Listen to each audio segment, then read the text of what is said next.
Hey everyone!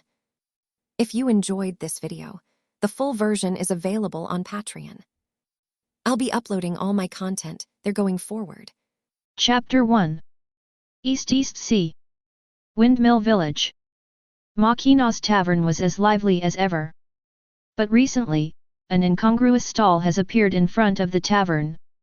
A simple wooden stall, with a single wooden plank standing alone on it. 4 large characters were written crookedly in ink on the wooden board. Dungeon shop. Ha ha ha. You brats. You think you can escape from me? A loud laugh rang out at the village entrance. Garp is back. He had a tiny, struggling toddler tucked under each of his arms. Let me go. You old BD. Ace on the left was furious, flailing his arms and legs. Wah! I want to be the pirate king. I don't want to be a marine. Luffy on the right was crying so hard that snot bubbles were coming out of his nose, and his legs were kicking wildly in the air. Garp's smile vanished instantly. The veins on his forehead bulged. It's so noisy. Keep quiet, you old man. His 2 free hands clenched into fists. Bang! Bang! 2 merciless iron fists of love landed precisely on the heads of the 2 little devils. Ace and Luffy immediately developed large bumps on their heads. The 2 of them saw stars and immediately became obedient. Garp nodded in satisfaction, just about to pick up his 2 overly energetic grandsons, when he caught a glimpse of that strange stall out of the corner of his eye. He paused in his steps. Dungeon shop. Garp squinted and walked over with great interest. Behind the stall, a young man was lying in a rocking chair. The young man had white hair, wore a simple white short-sleeved shirt and beach shorts, and had sunglasses perched on his nose. He swayed gently in the rocking chair, so languid he seemed about to fall apart. Garp's massive figure cast a shadow, completely enveloping the young man. The rocking chair that the young man was swaying with stopped. He stretched out a finger and slowly pulled his sunglasses down a little, revealing a pair of dark eyes. Welcome. He spoke, his tone languid, with a hoarse quality from just waking up. Garp's face instantly darkened. What kind of attitude is that? He's Garp, the naval hero. How dare this kid talk to him like that? 2 thick breaths came out of Garp's nostrils. He leaned down, and an immense sense of oppression surged towards the young man. Kid. His tone was sharp, laced with hostility. You call this place the instance shop? Garp tapped his finger heavily on the wooden board with writing on it. But I haven't seen a single item. The young man pushed his sunglasses up his nose, a playful smile curving his lips. My lord, you can't say that. What I sell isn't like cabbages that can be displayed on a shelf for anyone to choose from. His voice remained languid, yet carried an undeniable certainty. It's an experience. An experience you'll never forget. Garp's brows furrowed even more, and 2 puffs of white air billowed from his huge nostrils. Experience. He grinned, revealing a set of white teeth, his smile brimming with a dangerous aura. Very well. I'd like to see what you're really up to, you little devil. Tell me. How do you want to experience it? The young man yawned lazily and held up 3 fingers. It's very simple. Just choose the copy package you want. Beginner level, trial price, 1 million berries. Intermediate dungeon, advanced price, 10 million berries. As for the highest level advanced dungeons.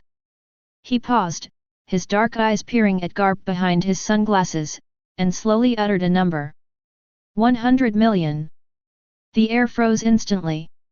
Ace and Luffy both stopped struggling and stared wide-eyed at the white-haired youth who had uttered such arrogant words. Garp's smile froze. The next second, his face turned completely black, and the veins on his forehead throbbed wildly like earthworms. You little rascal, you're obsessed with money. Garp's roar nearly ripped the roof off the entire Windmill Village. 1 million. 100 million. Why don't you just rob it? Don't get excited, don't get excited. The young man waved his hand, signaling him to calm down. Mr. Garp, my prices are clearly stated, and I'm fair and honest. Once you've witnessed the wonders of the dungeon, you'll naturally feel it was well worth the price. His tone was as calm as if he were saying the weather was nice, but that confidence made Garp's anger get stuck in his throat. This kid is either a madman or he's really got some skills. Garp stared at him for a good 10 seconds. He suddenly snorted and loosened his clenched fist. He stuck out his little finger and started picking his nose, oblivious to everyone around him.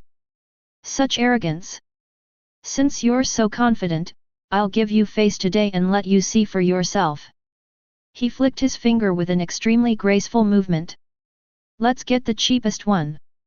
Garp glanced at the young man with a "you got off easy" look. 1 million berries, right? Put it on your tab.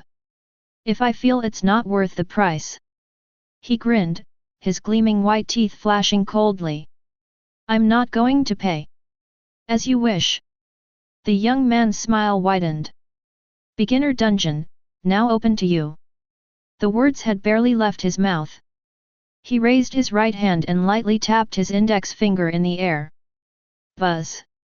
A visible ripple spread across the space in front of his fingertips. The next moment, a blinding white light erupted without warning, instantly engulfing Garp. The white light came quickly and went quickly. In front of the tavern, only the simple stall, the leisurely young man in the rocking chair, and 2 bewildered little kids remained. The whole world is quiet now. The young man leaned back comfortably in his rocking chair, looking at the semi-transparent panel that only he could see, and began to ponder. Beginner dungeon, where would be the most fun place to send this old man? That's right. His name is Bai Ye, an unlucky guy who transmigrated to this world a week ago. Fortunately, he awakened a cheat system called the Multiverse Instance System. He can get a generous reward as long as someone clears the dungeon. Should we let him risk his life on his own? Are you kidding me? Find the world's strongest players to be your power levelers, have them work for you, and then squeeze some entrance fee out of them on the side. Isn't that better than anything else? 2 ways to cook a fish, absolutely delicious. Bai Ye stroked his chin. A malicious smile was on his face. Hey hey! He comfortably crossed his legs, looking at the virtual panel in front of him that only he could see.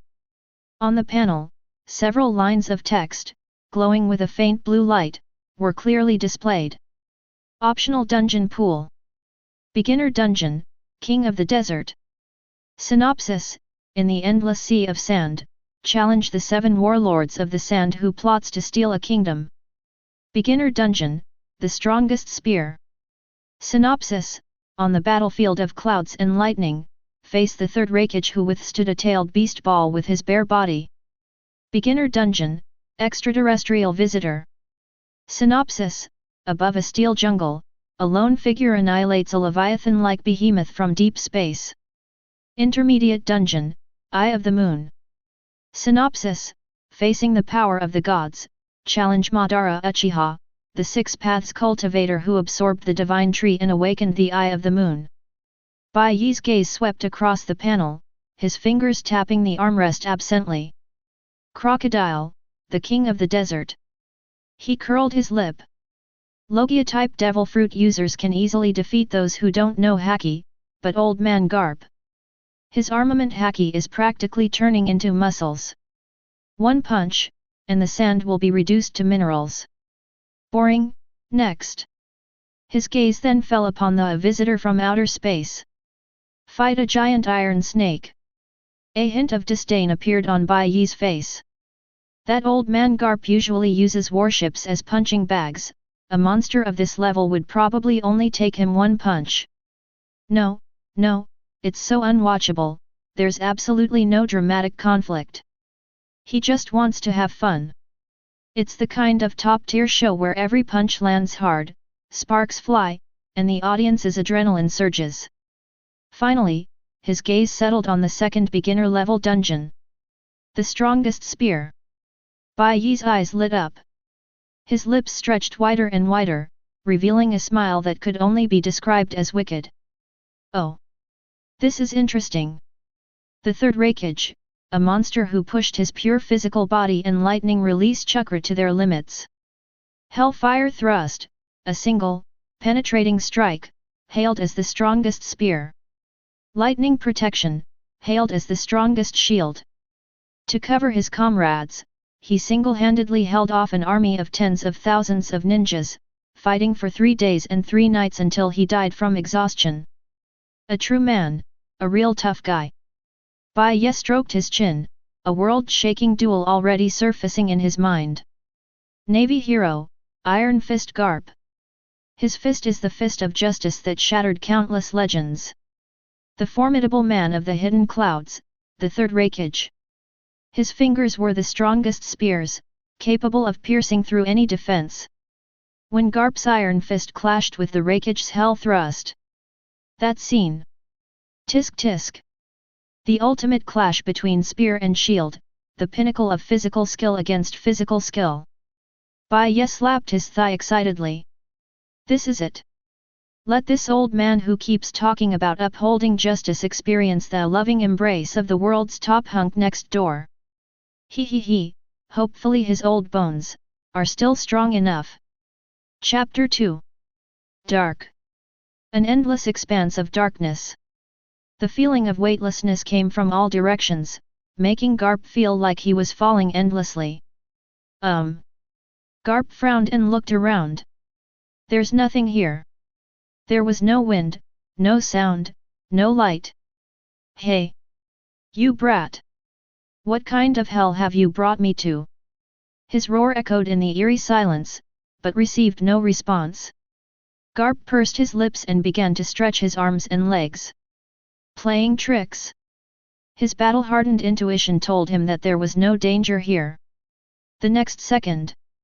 Suddenly, tiny points of starlight appeared in the pitch-black void. Countless colorful fragments emerged from the depths of darkness, slowly rotating around him like a galaxy. Each fragment reflects a completely different image. A blond boy dressed in orange clothes had a rapidly spinning blue energy ball gathered between his hands. A man clad in black armor, breathing heavily, brandished a red lightsaber. A gigantic green monster wreaks havoc in the city, unleashing a deafening roar. Garp's eyes widened slightly. What is this thing? He reached out, trying to touch the nearest piece of debris. Within the fragment was a white-haired dog demon with a crescent moon mark on its forehead, wielding a massive demonic sword. His fingers passed through the fragments without any resistance, without causing a ripple. A hallucination. Garp withdrew his hand, a look of impatience on his face. What's the point of all this fancy stuff? 1 million berries, and you're showing this old man this? He clenched his fist, and his knuckles cracked like popping beans. When I get out of here, I'm going to wreck that white-haired brat's stall. Just then, all the surrounding debris began to spin faster. Lights danced and images intertwined. Finally, all the images froze at one point. It was a land scorched by war. A man. A dark-skinned, extremely muscular man stood alone amidst an encirclement of tens of thousands of ninjas. He was shirtless, his bronze muscles as solid as a rock, covered with a crisscrossing network of scars. Crackle! Blue-purple arcs of electricity danced wildly across his body, emitting a piercing roar that made him appear as if Thor had descended upon the world. Garp's pupils contracted sharply. The impatience on his face disappeared. Instead, there was a hunter's excitement at seeing his prey. Oh! He grinned, revealing a set of gleaming white teeth. This guy! This looks interesting. Just then, a cold, emotionless mechanical voice rang in Garp's mind. Instance selected, the strongest spear. Mission objective, survive the Third Raikage's offensive, or defeat him. Countdown begins. Huge, blood-red numbers appeared before Garp, each number causing the entire space to tremble violently. 3. Garp's muscles tensed instantly, and his eyes sharpened. 2. He grinned and laughed loudly and wildly. Wahahaha! Well done! Let this old man test your might, your strongest spear. 1. He suddenly assumed a fighting stance, and an invisible aura surged into the sky. 0. The moment the countdown reached 0, Garp's figure was engulfed by a bright light and disappeared from the spot. The Land of Thunder. Yunli Gorge. Boom! A deafening roar echoed through the sky, and the resulting shockwave blew rocks off the mountainside. A colossal beast, as large as a mountain, is wreaking havoc. It has the tentacles of an octopus and the horns of a bull, with 8 ferocious tails flailing wildly behind it. Each swing is enough to flatten a mountain. Yao, Ushinai! Quickly! Scatter! Earth release, earth flow wall can't stop it. Water release ninjutsu is completely useless.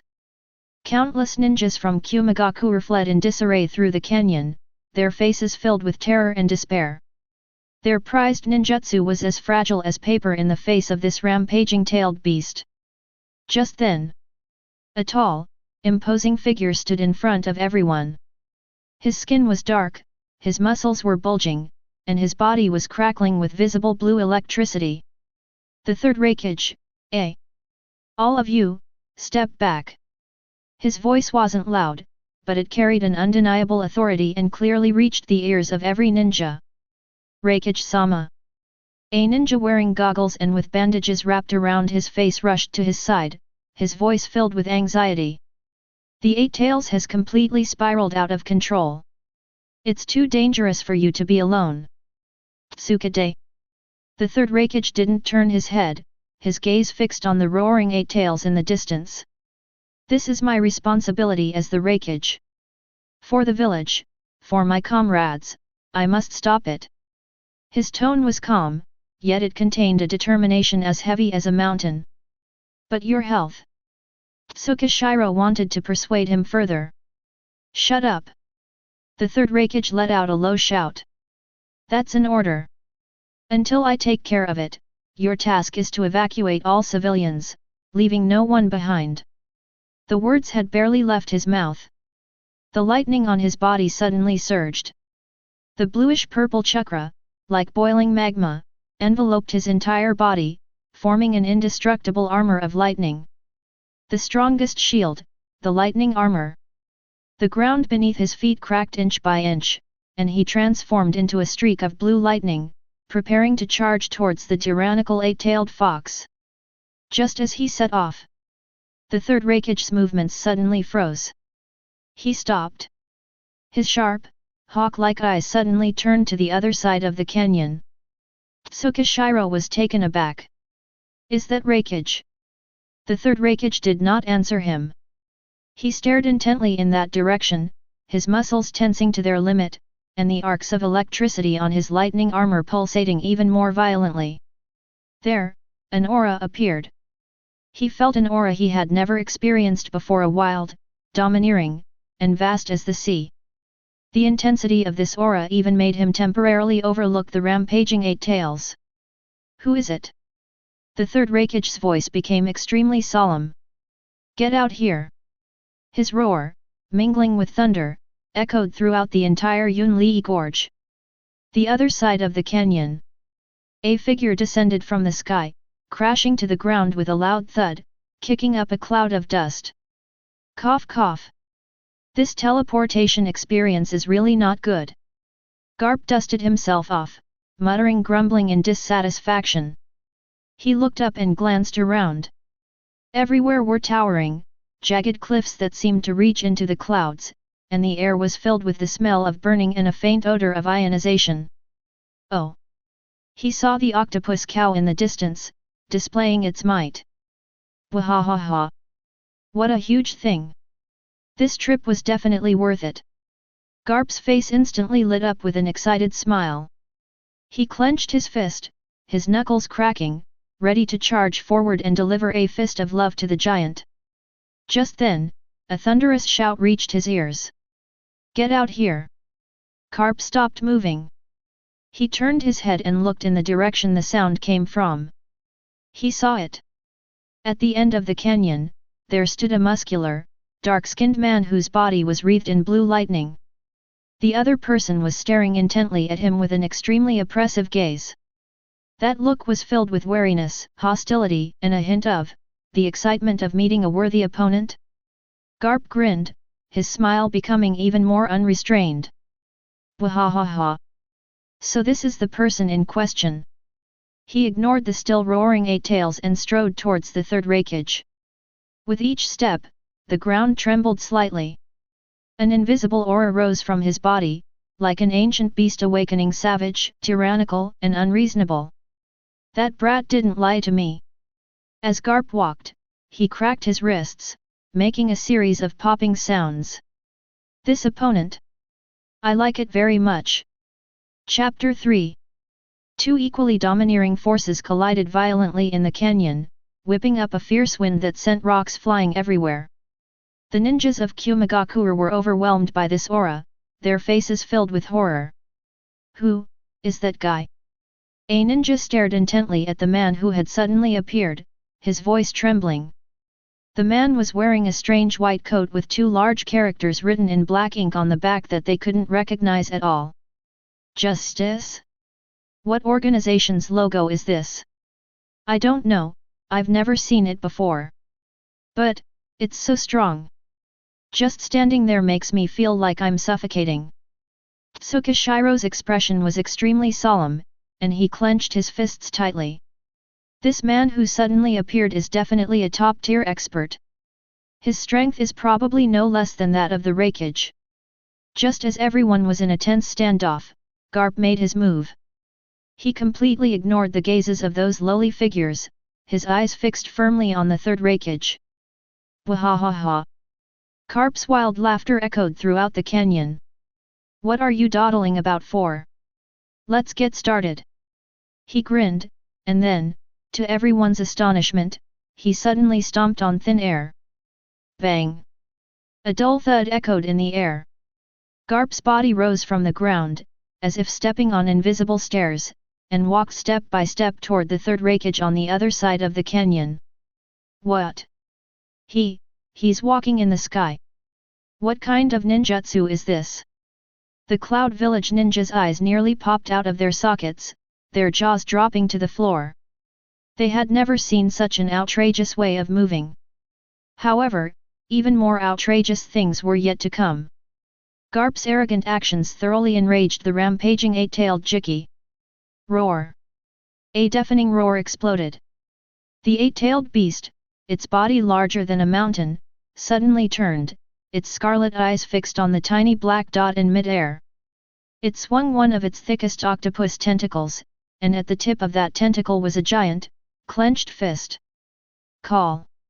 The giant fist, accompanied by a fierce gust of wind tearing through the air, slammed down towards Garp. The power of this punch is enough to level a small mountain. That idiot! Upon seeing this, a Cloud Village ninja couldn't help but blurt out. How dare they be so arrogant in front of the rampaging eight tails? Does he really think he's Lord Raikage? He's dead. He's absolutely dead. The surrounding ninjas all wore expressions of schadenfreude. In their eyes, this arrogant intruder would be smashed into a pulp by the eight tails in the next second.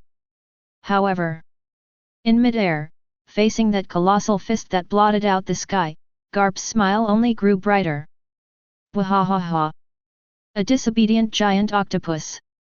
Instead of dodging, he charged straight at the enormous fist. He also raised his right arm and clenched his fist. That fist was as small as a grain of sand compared to the giant fist of the eight tails. But the moment he clenched his fist, a terrifying aura erupted from his body. Get out of here! Garp roared. He threw a punch. The next second, a tiny fist and a gigantic fist collided violently in mid-air. Thump! A deafening, yet earth-shattering, crashing sound erupted. A visible white shockwave erupted from the point of impact, spreading wildly in all directions. The entire Yunli gorge was trembling violently.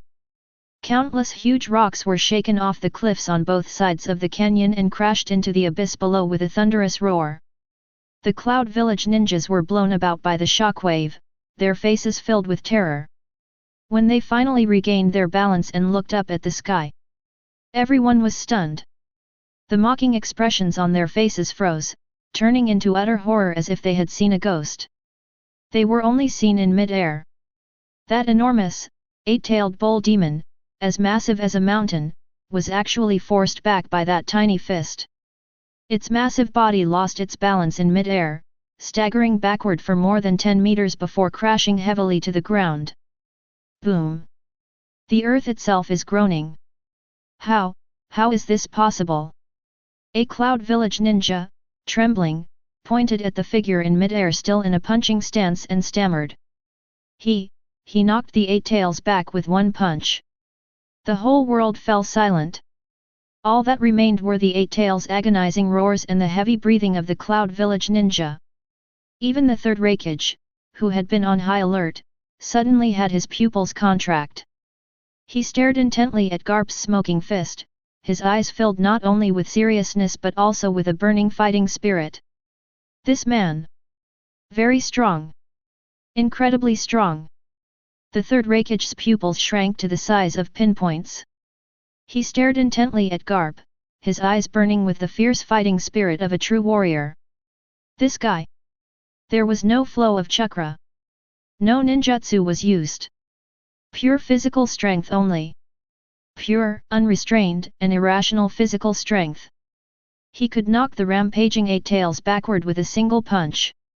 What terrifying physical skills! Wahahaha!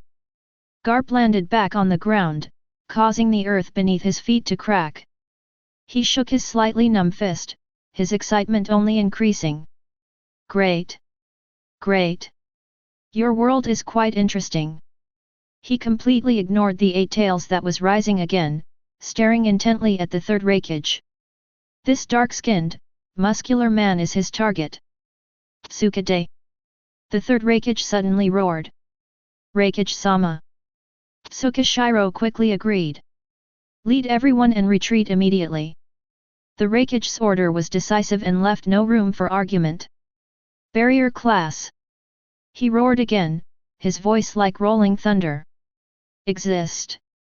Several ninjas dressed in special attire stepped forward from the crowd. Immediately activate the highest level of barrier to completely seal off the entire Cloud Thunder Gorge. What? Upon hearing this, all the Cloud Village ninjas were stunned. Lord Raikage! No! Tsukashiro was the first to rush forward, his face filled with anxiety. The canyon is sealed off, so what about you, the eight tails, and that mysterious man? Shut up! The Third Raikage turned around abruptly, his eyes sharp as a drawn blade. This battle is not something you can interfere with. Staying here will only lead to your pointless deaths. That's an order. His imposing presence was like a mountain, silencing Toshiro completely. The ninjas in the barrier team exchanged glances and then made up their minds. Yes. Their hands moved swiftly, forming hand seals. 4 purple flame formation. Buzz. 4 purple energy pillars shot into the sky, rising abruptly from the ground at the 4 corners of the canyon. Immediately afterwards, a massive wall of purple energy, radiating an ominous aura, rapidly rose from 4 directions and closed in the sky above the canyon. Boom! The entire Yunli Gorge has been completely transformed into a gigantic, isolated prison. Outside the cage, the Cloud Village ninjas looked at the purple barrier that isolated everything, their faces filled with worry and fear. Inside the cage, the Third Raikage slowly turned around and faced Garp again. His lightning armor crackled and popped, the lightning bolts even more violent than before. Now, no one will bother us. His voice was deep and powerful, filled with an irrepressible fighting spirit. Garp grinned, clenched his fist, and his knuckles cracked like popping beans. Wahahaha! Just what I wanted. Their gazes met in mid-air, sparking an invisible flame. Behind them, the eight-tailed Jiki, who had been stunned by a punch, struggled to his feet. Its crimson eyes were fixed on the 2 tiny humans, and its furious roar once again echoed throughout the canyon. Roar! The stage for a three-way battle has been completely set up. Chapter 4. Inside the barrier, the air was so heavy it felt like it was about to drip water. The raging lightning, the furious roars of beasts, and the unrestrained laughter of a man, the three intertwined to form a bizarre prelude to war. The Third Raikage's lightning release armor crackled and popped, each arc of electricity containing destructive power. He stared intently at Garp, his sharp eyes filled with a mixture of wariness and fighting spirit. UBD. His voice was deep and hoarse, like two rocks rubbing against each other. Who exactly is this person?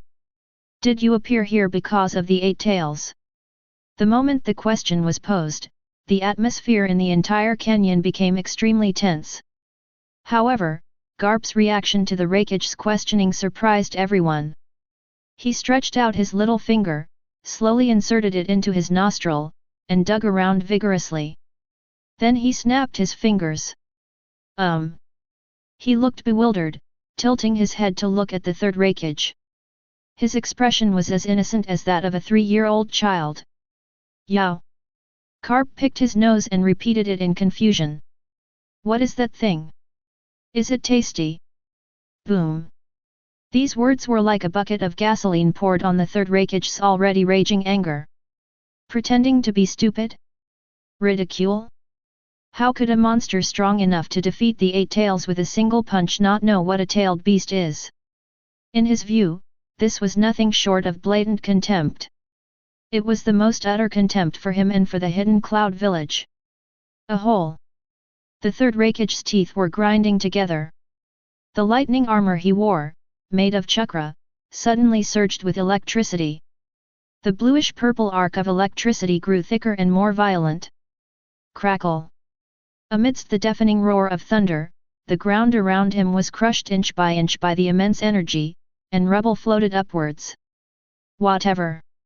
The Third Raikage let out a low growl, suppressing his extreme rage.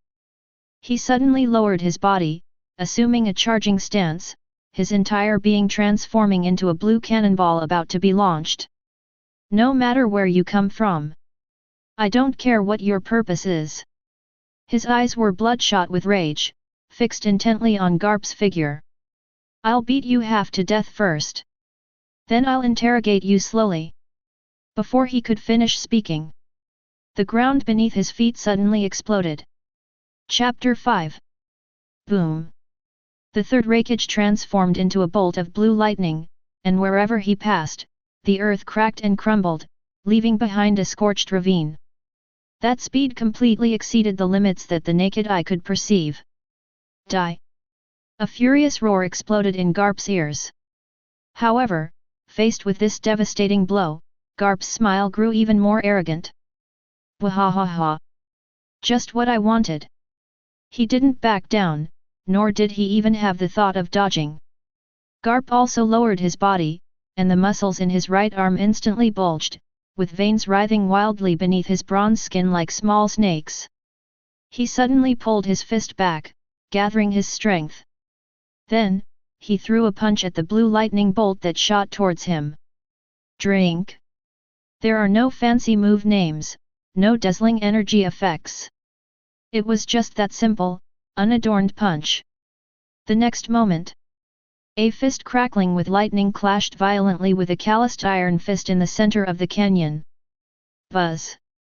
There was no earth-shattering noise.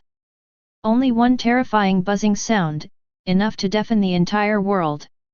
Centered on the point where their fists collided, a devastating shockwave suddenly exploded outwards in a spherical shape.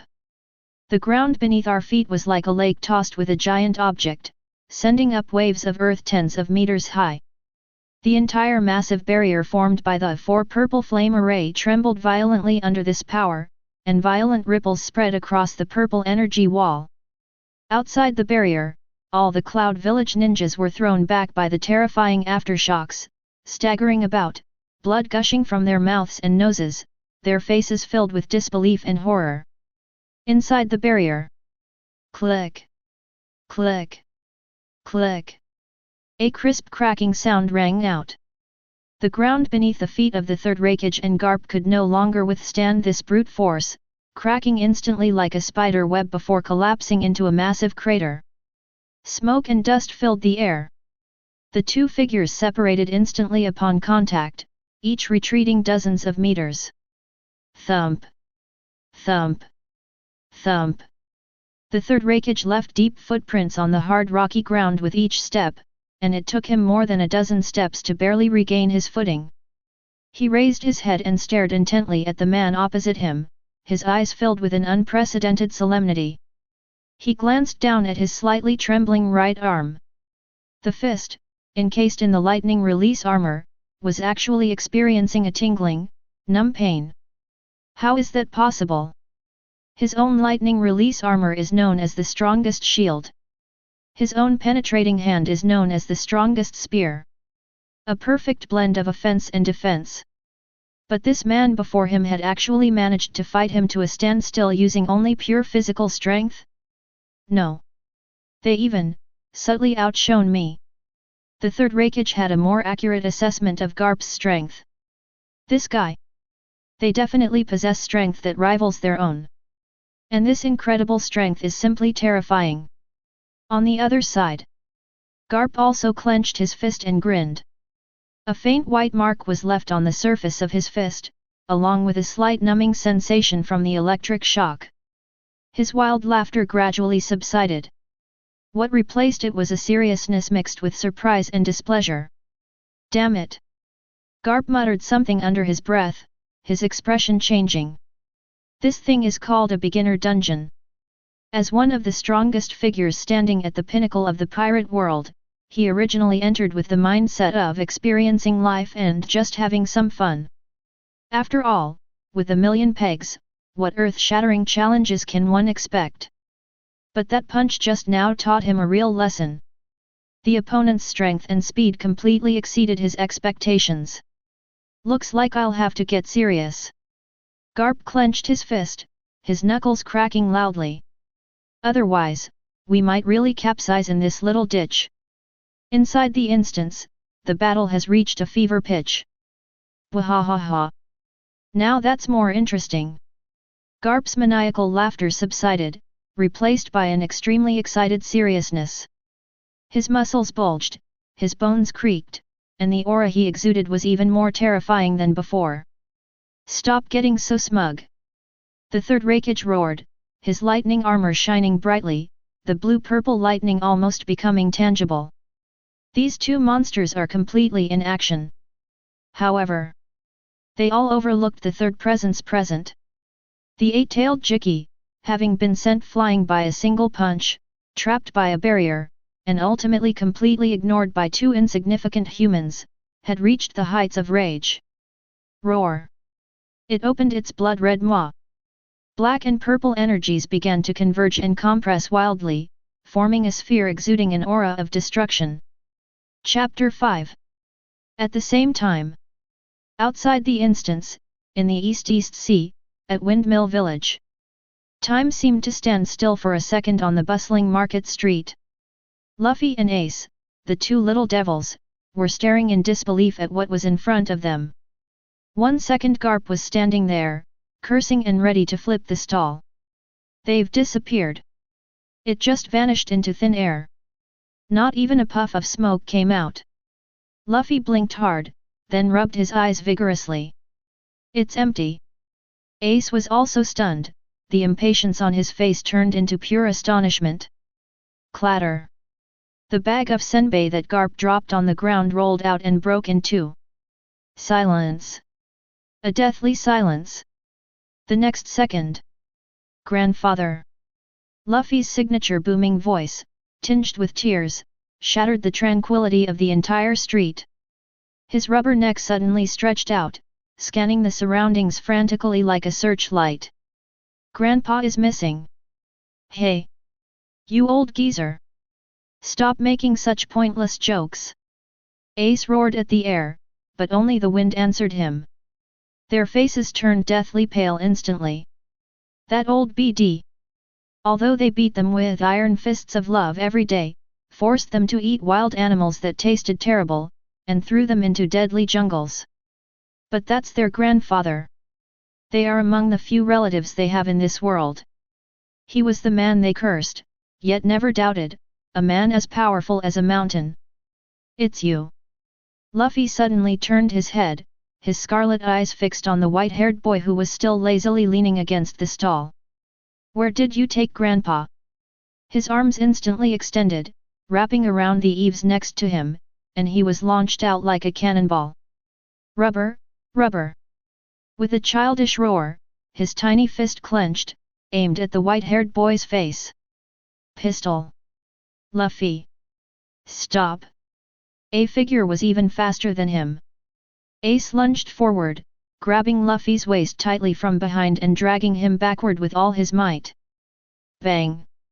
Luffy's punch missed its mark and slammed into the wooden planks of the stall, creating a large hole. Let me go! Ace! Luffy struggled frantically, his limbs turning into rubber as he wildly stretched and waved them around. I'm going to beat this guy to a pulp. I'll make him give his grandpa back. Calm down. Ace's forehead was covered in cold sweat, and his arms ached from Luffy's struggle, but he still refused to let go. He stared intently at the white-haired boy who remained expressionless throughout, his heart pounding. You idiot! Didn't you see that? That old BD, he's Garp.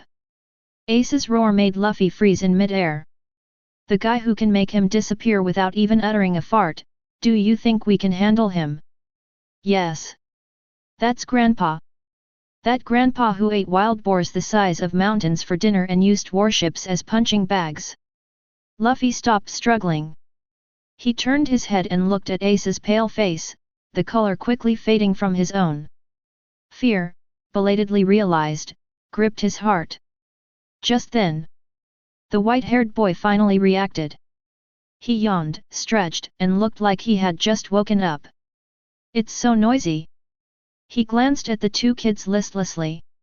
Isn't that your grandfather? He went on a trip to another world and will be back in a few days. The air froze. Ace's brain was still processing the completely advanced concept of another world. Luffy, however, had already reacted. He blinked blankly. Trib. He loosened his clenched fist. Then, he slammed his right fist into his left palm. Oh!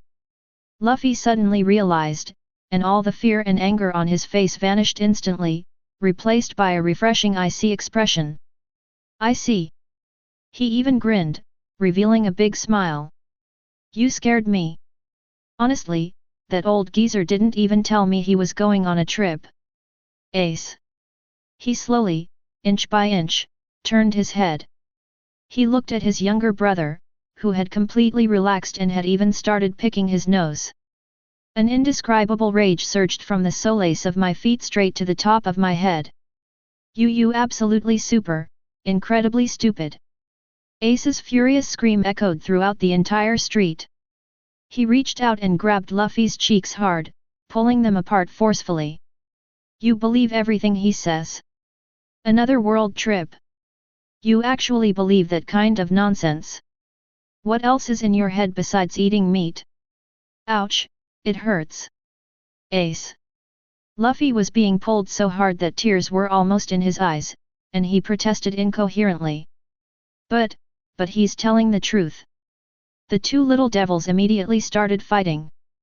The instigator, meanwhile, simply rested his chin on his hand, watching the scene with great interest, a playful smile curving his lips.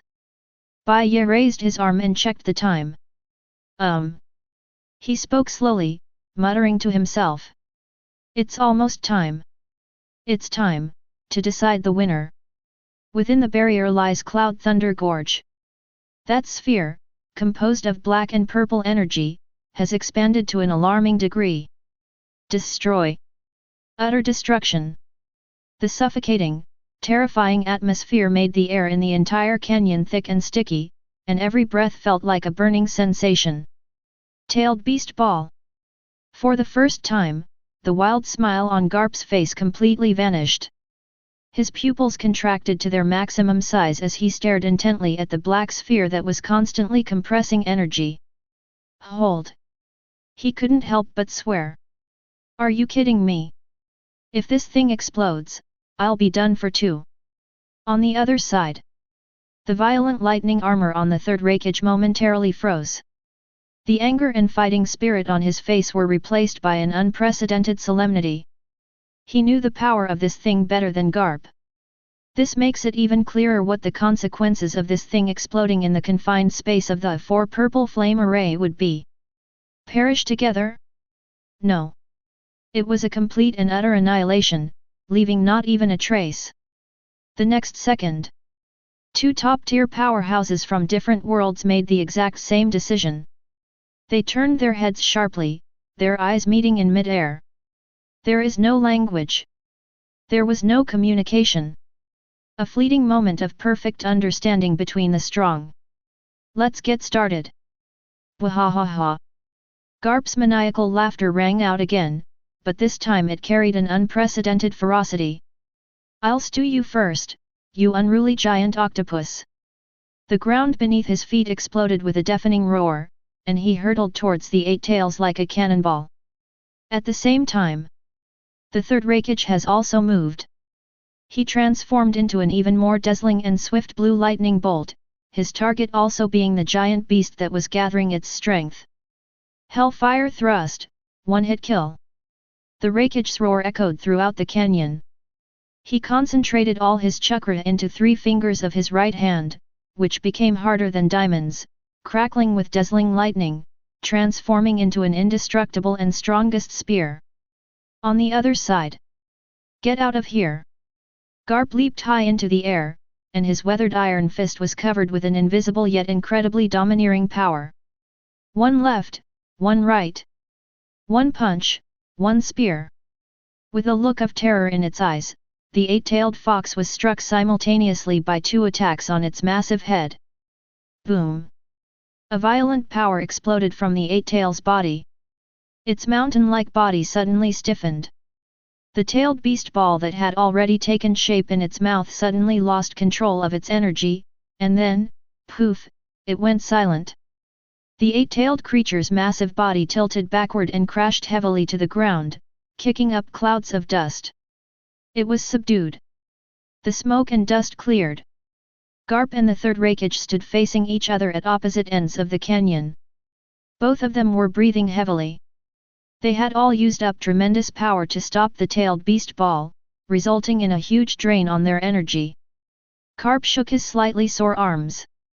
The lightning armor on the Third Raikage also became somewhat flickering. An eerie silence fell over the canyon.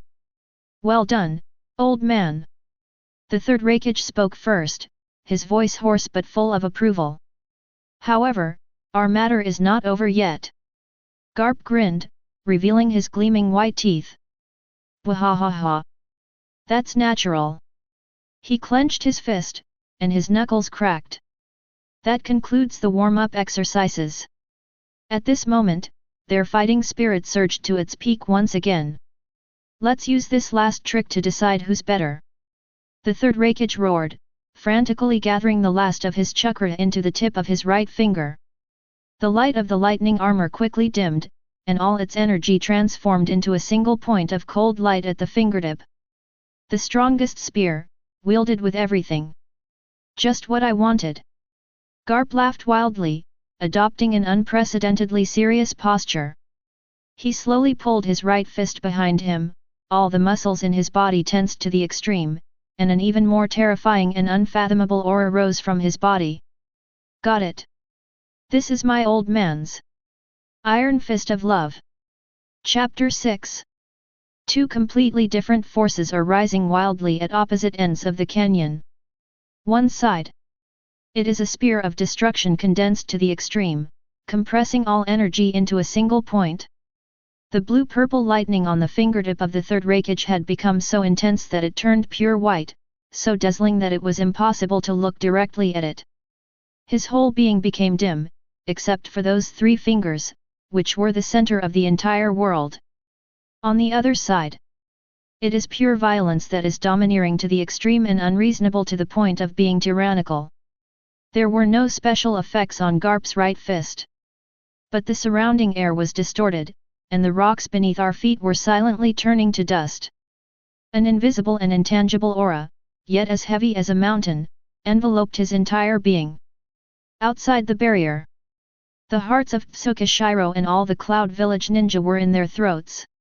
What level of battle is this? You must be kidding. It's just a duel between two people. The barrier is shaking. The four purple flame formation, which was said to be able to withstand everything, was now humming under the pressure of the two auras. The next second, the two monsters moved at the same time. Hellfire thrust, one-hit kill. The Iron Fist of Love. Boom. A white bolt of lightning tore the earth apart. A bronze fist crushed the air. No dodge. No backing down. The strongest spear and the strongest fist collided in the most primal and savage way. The whole world lost its color and all movement at that moment. All was silent. Then, fry! An indescribable white shockwave exploded spherically from the point of impact. Click! The seemingly indestructible four purple flame array, its purple energy barrier shattered like glass the moment the shockwave touched it. It was covered with spiderweb-like cracks. Then, it shattered with a deafening roar. Pfft! Wow! All the Cloud Village ninjas outside the barrier, including Tsukishiro, were blown away by this violent shockwave. Like leaves in a storm, they were violently tossed into the air and then crashed heavily to the ground, each one spitting blood and losing consciousness. The entire Yunli gorge was filled with mournful cries. The mountain walls on both sides of the canyon were literally sheared off a layer. The clouds in the sky were ripped open by this force. Smoke and dust billowed, obscuring the sky and the sun. The entire canyon had turned into a chaotic mess, making it impossible to see what was inside. I don't know how much time passed. Maybe a minute. Perhaps a century. The choking smoke and dust slowly dissipated. What came into view was a giant crater with a diameter of over 100 meters. The center of the deep pit. A tall figure knelt on one knee. That was the Third Raikage. His lightning armor, which was known as the strongest shield, had completely disappeared. His entire body was covered in gruesome wounds, dripping with blood. His proud right hand, known as the strongest spear, was twisted at an odd angle and hung limply at his side. Opposite to him, Garp is still standing. He was also feeling unwell. The cloak of justice that he wore has long since been reduced to shreds. His bare upper body was covered in shocking bloodstains, and there was a charred finger mark on his chest, still emitting smoke. His right fist, which he had swung out, was covered in blood and flesh. Huff, huff. Garp was breathing heavily, his chest heaving violently. He glanced down at his injured fist, then at the Third Raikage kneeling on the ground. He grinned, revealing a mouth full of teeth stained red with blood. Wahahaha. His laughter was hoarse, yet still unrestrained. UBD. Garp raised his head and looked at the Raikage, who had completely lost his fighting ability, his eyes filled with the recognition that only comes when facing a worthy opponent. You're not bad at all. The outcome is decided. He won this battle. Although it was only a narrow victory. The Third Raikage knelt on one knee in the deep pit, breathing heavily, blood dripping from his twisted right arm. He looked up at the man who, though equally disheveled, still stood ramrod straight. He lost. They lost convincingly. You. The Raikage's hoarse words had barely left his mouth. Dungeon cleared. Mission objective, defeat the Third Raikage. Completed. A cold, mechanical voice echoed in Garp's mind. Garp was taken aback and looked down at his hands. His body was becoming ethereal and transparent at a speed visible to the naked eye. Hey! What the hell is going on? Garp roared in dissatisfaction. I haven't had enough fun yet. He looked at the Raikage opposite him, grinned, and revealed a wild, battle-ready laugh. You dark-skinned brat, remember this. Next time we meet, let's have a proper fight. The Third Raikage watched the figure gradually disappear, his eyes filled with complex emotions. He didn't reply, he just watched silently.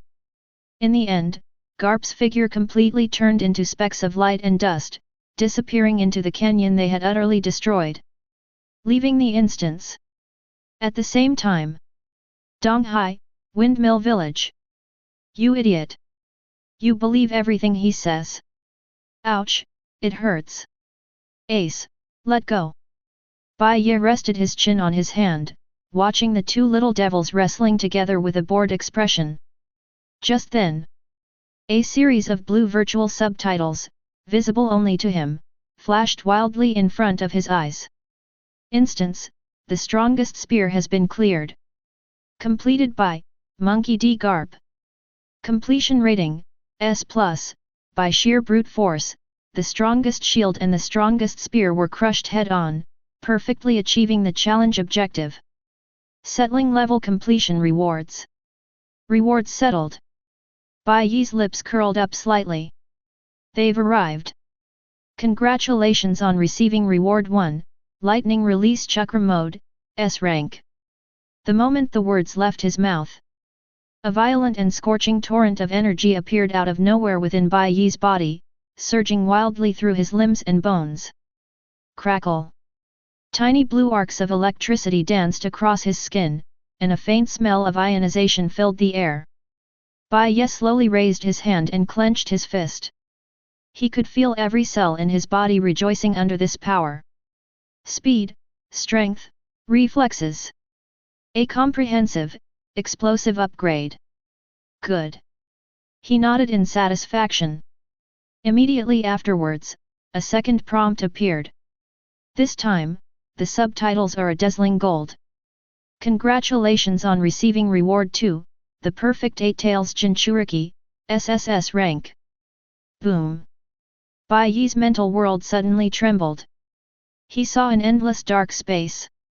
A ferocious beast, as large as a mountain and with octopus tentacles and bull horns, is being bound by countless thick chains. It is the eight-tailed demon, Jiki. It sensed a new presence and suddenly opened its enormous, scarlet eyes. Yo! Kid! So you're my new host? A thought, rough yet possessing a unique rhythm, exploded directly in Bai Ye's mind. You look so frail, don't embarrass this old man, you idiot, you BD. Bai Ye raised an eyebrow. Yo-ho? They seem quite energetic. Quiet down, giant octopus. Bai Ye conveyed his thoughts in the same way. From now on, if you work for me, you'll have plenty of good food and drink. But if you're too noisy, I'll turn you into takoyaki. The demon's roar abruptly ceased. It was stunned. The next second, an even more ferocious roar echoed in his mental world. What did you say? You dare turn me into takoyaki? You BD! You idiot! Bai Ye directly blocked its thoughts, and the world instantly became quiet. It's just tidying up a pet, what's the rush? The final hint quietly appeared. Congratulations on receiving Reward 3, Hellfire Thrust, S-rank. A massive flow of information instantly flooded into Bai Ye's mind. That's all the knowledge and skills about how to concentrate chakra, how to train finger strength, and how to focus all the power of your body into one point. He instinctively extended his right hand and put 3 fingers together. An invisible, sharp aura gathered at his fingertips. The strongest spear. Bai Ye slowly lowered his hand, feeling the 3 completely different powerful forces within his body, and a playful smile appeared on his face. Being a real estate agent is definitely better. Chapter 7. The cold, mechanical voice still echoed in Garp's mind. Congratulations on clearing the dungeon, the strongest spear. Distributing completion rewards. Congratulations on receiving the reward, Chakra Refining Technique, Rank A. The moment the words left his mouth, An unimaginably massive torrent of information rushed into Garp's mind without warning. That was a completely different kind of knowledge about the use and cultivation of energy. Meridians, acupoints, chakra. A whole new world unfolded in his mind. Garp's pupils suddenly contracted, and he froze completely. He could sense it. Besides the domineering aura that he had cultivated throughout his life and was familiar with to his very bones, there was something else in his body. A completely new kind of energy is slowly being born. This is. Garp instinctively opened his palm, feeling the faint yet real alien energy within his body, his expression one of unprecedented shock. This is not some kind of devil fruit. This is a completely new power system, entirely independent of domineering aura. Just like that, you gave it to me directly? 1,000,000 berries bought a complete cultivation method? What a joke! Just as he was utterly shocked, his body completely turned into specks of light and disappeared into the ravaged canyon. At the same time, Donghai, Windmill Village. You incredibly stupid idiot! Ouch, it hurts. Ace. The two little devils were still wrestling and making a ruckus. Bai Ye still rested his chin on his hand, looking on with an expression of watching a show. Sudden. On the market street, next to where the two kids were wrestling, a figure appeared out of thin air, then stumbled and almost fell to the ground. Garp is back. But his current appearance is truly pitiful. His body was covered in wounds, his iconic justice coat was nowhere to be seen, his bronze upper body was covered in bloodstains and bruises, and there was a trace of blood at the corner of his mouth. The playful fighting stopped abruptly. Luffy and Ace, those two little devils, were completely frozen in place. They stared dumbfounded at their grandfather, who had suddenly appeared and was in such a disheveled state, their eyes practically bulging out of their sockets. The next second, "Grandfather!" Luffy's signature booming voice, tinged with tears, once again resounded through the sky. He released his grip on Ace's cheek, then charged forward like a cannonball and grabbed Garp's leg. "Grandpa! You're back!" Luffy looked up and saw the wounds on Garp's body, and tears instantly welled up in his eyes. "You're injured. You're bleeding a lot. Who beat you up like this?" Ace rushed over as well. Although he wasn't as outwardly expressive as Luffy, the paleness on his face and his tightly clenched fists betrayed his inner fear and anger. "Old man! Are you all right?" In their hearts, their grandfather was as invincible as a mountain. He was injured so badly. Wahahaha! Kapna's signature loud laughter shook the windows of the entire street. He shoved Luffy away, who was clinging to his leg and crying with snot and tears all over his face. "Stop crying! I'm back safe and sound, aren't I?" He spoke lightly, but inside he was in turmoil. That instant's world. That muscular, dark-skinned man whose entire body was crackling with lightning. And that terrifying giant octopus. Each one of them was a formidable enemy capable of driving him into a corner. Especially that final, desperate exchange of blows.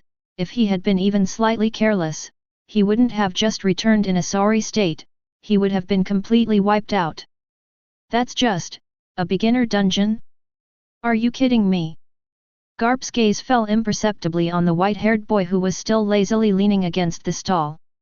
For the first time, his eyes held a profound seriousness and scrutiny. This guy? Who exactly is this guy who can create such a terrifying world so casually?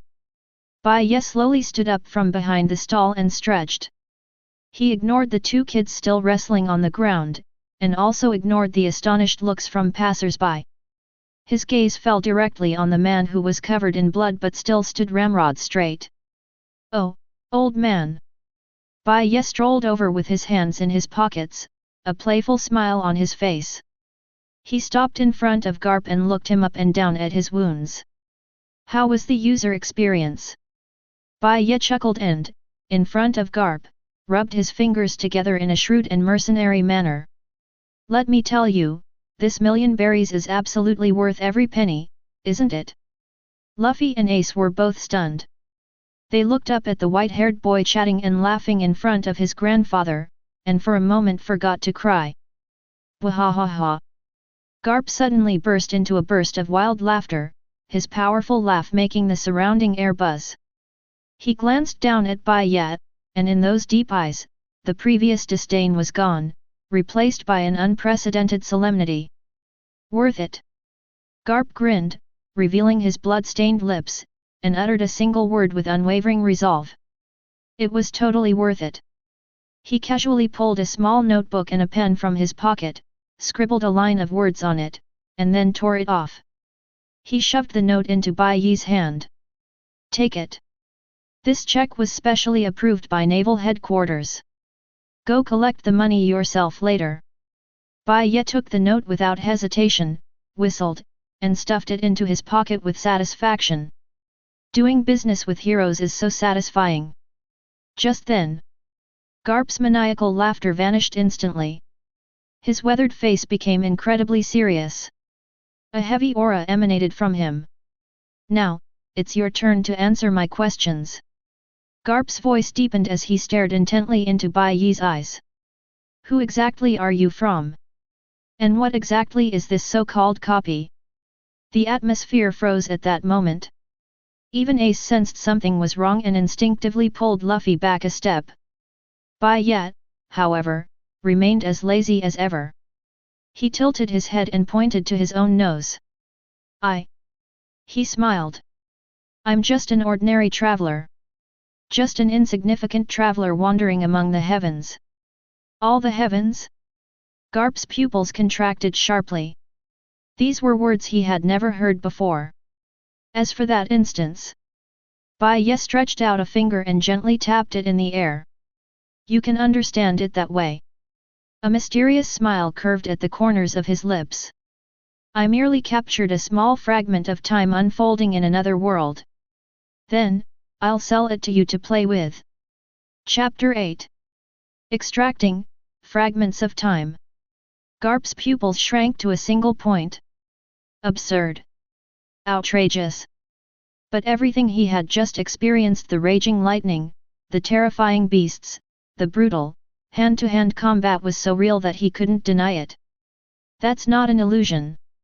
That was a real, life-or-death battle. A long time. Garp's imposing, mountain-like aura slowly receded. He stared at Bai Ye and spoke with utmost seriousness. Kid. Come back to Marine Headquarters with me. With your abilities, I can recommend you to Sengoku and have you directly promoted to Admiral. Boom. This statement is even more astonishing than the aftershocks of the battle. Ace and Luffy were both dumbfounded. Admiral. That's the world's top fighting force. This seemingly lazy, white-haired kid can become a Marine Admiral. However, faced with this proposal that could drive the whole world crazy, Bai Ye's reaction was so indifferent that it made one want to punch him. He picked at his ear and yawned lazily. Don't want. His answer was crisp and clear. Become a Marine? Have to clock in every day and take orders from a bunch of celestial dragon idiots. Bai Ye curled her lip, looking disgusted. That's so boring. I'm not a very ambitious person. I just enjoy being free, seeing different scenery, and eating good food. He patted Garp on the shoulder, speaking earnestly. Old man, broaden your perspective a bit. The world is so big, stop thinking about that petty thing like catching pirates. The veins on Garp's forehead bulged. Luffy and Ace were completely dumbfounded. This guy, how dare he speak to his grandfather in such a tone? Just when Ace thought Garp's iron fist of love was about to land. Wahahaha! Garp suddenly burst into deafening laughter. Well said. He patted Bai Ye hard on the back, with enough force to snap a large tree in two. Freedom, hey! No wonder he's the lad I've taken a liking to. He didn't insist any further. Because he saw something in this kid's eyes that was exactly the same as his own, as well as that of Dragon, and even as well as Luffy. That was the purest yearning for freedom. This kind of person cannot be contained. What a pity! What a real pity! Garp laughed and turned to walk towards his warship. Before leaving, he turned back and delivered a love fist to both Luffy and Ace. You two brats! Give this old man a good workout. If you're still this weak when you come back next time, throw you into the sea to feed the sea kings.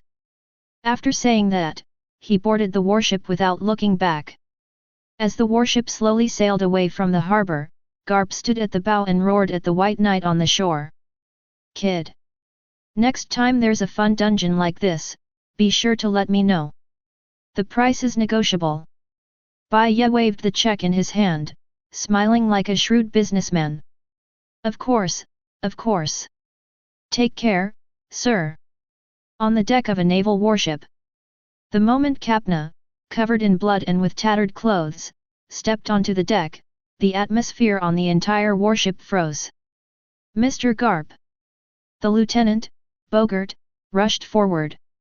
Seeing the wounds on Garp's body, even his perpetually icy face couldn't hold back, and his pupils contracted sharply. What happened? Did they run into remnants of Whitebeard's crew?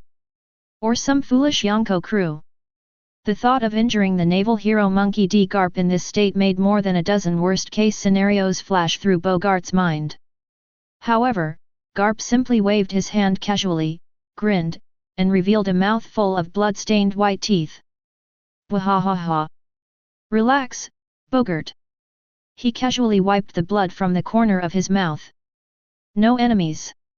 It was just a super energetic warm-up. Bogart. Looking at Garp's excited, shining eyes, and then at the hideous wounds on his body, he was filled with questions. What kind of weird warm-up is this? Bring me a den mushi.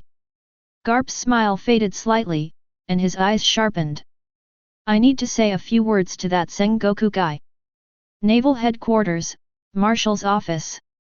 Plop plop plop. The den mushi, mimicking Kapna's signature lazy expression, rang impatiently. Sengoku suddenly grabbed the receiver and roared into the den mushi. Garp! UBD! Where have you been slacking off again? I heard you've gone back to the East Sea again. Do you think the Navy is your backyard? On the other end of the den mushi, Garp leisurely extended his little finger and picked his nose. Oh, the Warring States period. You're getting old, don't get so angry. I have something important to tell you. You need to approve a special grant for me. Sengoku's forehead veins bulged instantly, and he roared even louder into the den mushi. No way. Not a single Pele. Don't even think about it. Every time you apply for funding, you either sink half an island or beat a Shishibukai half to death. I'll never trust you again. Tisk. Garp snapped his fingers, his expression turning serious for the first time. This time is different. His deep voice abruptly silenced the roar from the other end of the den mushi. I just fought a monster. The Warring States period was silent for a moment, then spoke in a solemn tone. Who? A dark-skinned man whose entire body was crackling with blue lightning called himself the Third Raikage. Garp recalled that exhilarating battle, his eyes burning with fighting spirit. His strength and speed are no less than mine. We destroyed an entire canyon. On the other end of the den mushi, Sengoku's brows furrowed deeply. The Third Raikage? Never heard of that name. Is he some madman who popped up in the New World? Garp grinned. No. He is not from this world. The Warring States period's breath caught in its throat for a second. Garp ignored his shock and continued, succinctly describing the so-called copy, the fragment of time taken from another world. A long silence fell on the other end of the den mushi. The den mushi, mimicking the expressions of the Sengoku period, had long since lost its anger and impatience, replaced by unprecedented shock and solemnity. For a long time, Sengoku's words, which suppressed a storm of emotions, finally came through the den mushi. Garp, what you're saying? Is it true? Wahahaha. When have I ever joked about something like this? Garp glanced at his right fist, which was still a bloody mess and scorched. The wounds on that fist can't be faked. Another silence fell. The Warring States period was clearly digesting this information, which was enough to overturn their worldview. That kid who can create copies. Sengoku's tone became extremely serious, even tinged with urgency. Can we recruit him into the navy? At all costs. As long as he's willing to join, I can guarantee him a general's position. Upon hearing this suggestion, Garp's expression turned strange. He remembered the kid's lazy expression in his words, "This is so boring." Wahahaha. Garp burst into another wild laugh. Too late. I already mentioned it. Sengoku eagerly pressed, what did he say? Garp picked his nose and answered lazily, mimicking Bai Ye's tone. He said, being a navy officer means clocking in and out, and taking orders from those idiots, the celestial dragons. It's so boring. He said he wasn't particularly ambitious, he just liked being free. On the other end of the den mushi, Sengoku was so angry he almost crushed the receiver. Garp, however, laughed even harder. He leaned against the ship's railing, gazing at the boundless sea, his eyes filled with an appreciation and anticipation of a worthy opponent. The Warring States period. That kid isn't a bird that can be caged by the navy or the world government. He is an absolute free man. Chapter 9.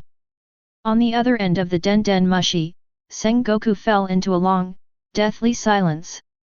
On the face that mimicked his expression, anger and impatience had vanished, leaving only a calm demeanor masking a turbulent inner world. A long time passed. The voice of the Warring States period, suppressing extreme shock, slowly drifted over. I see.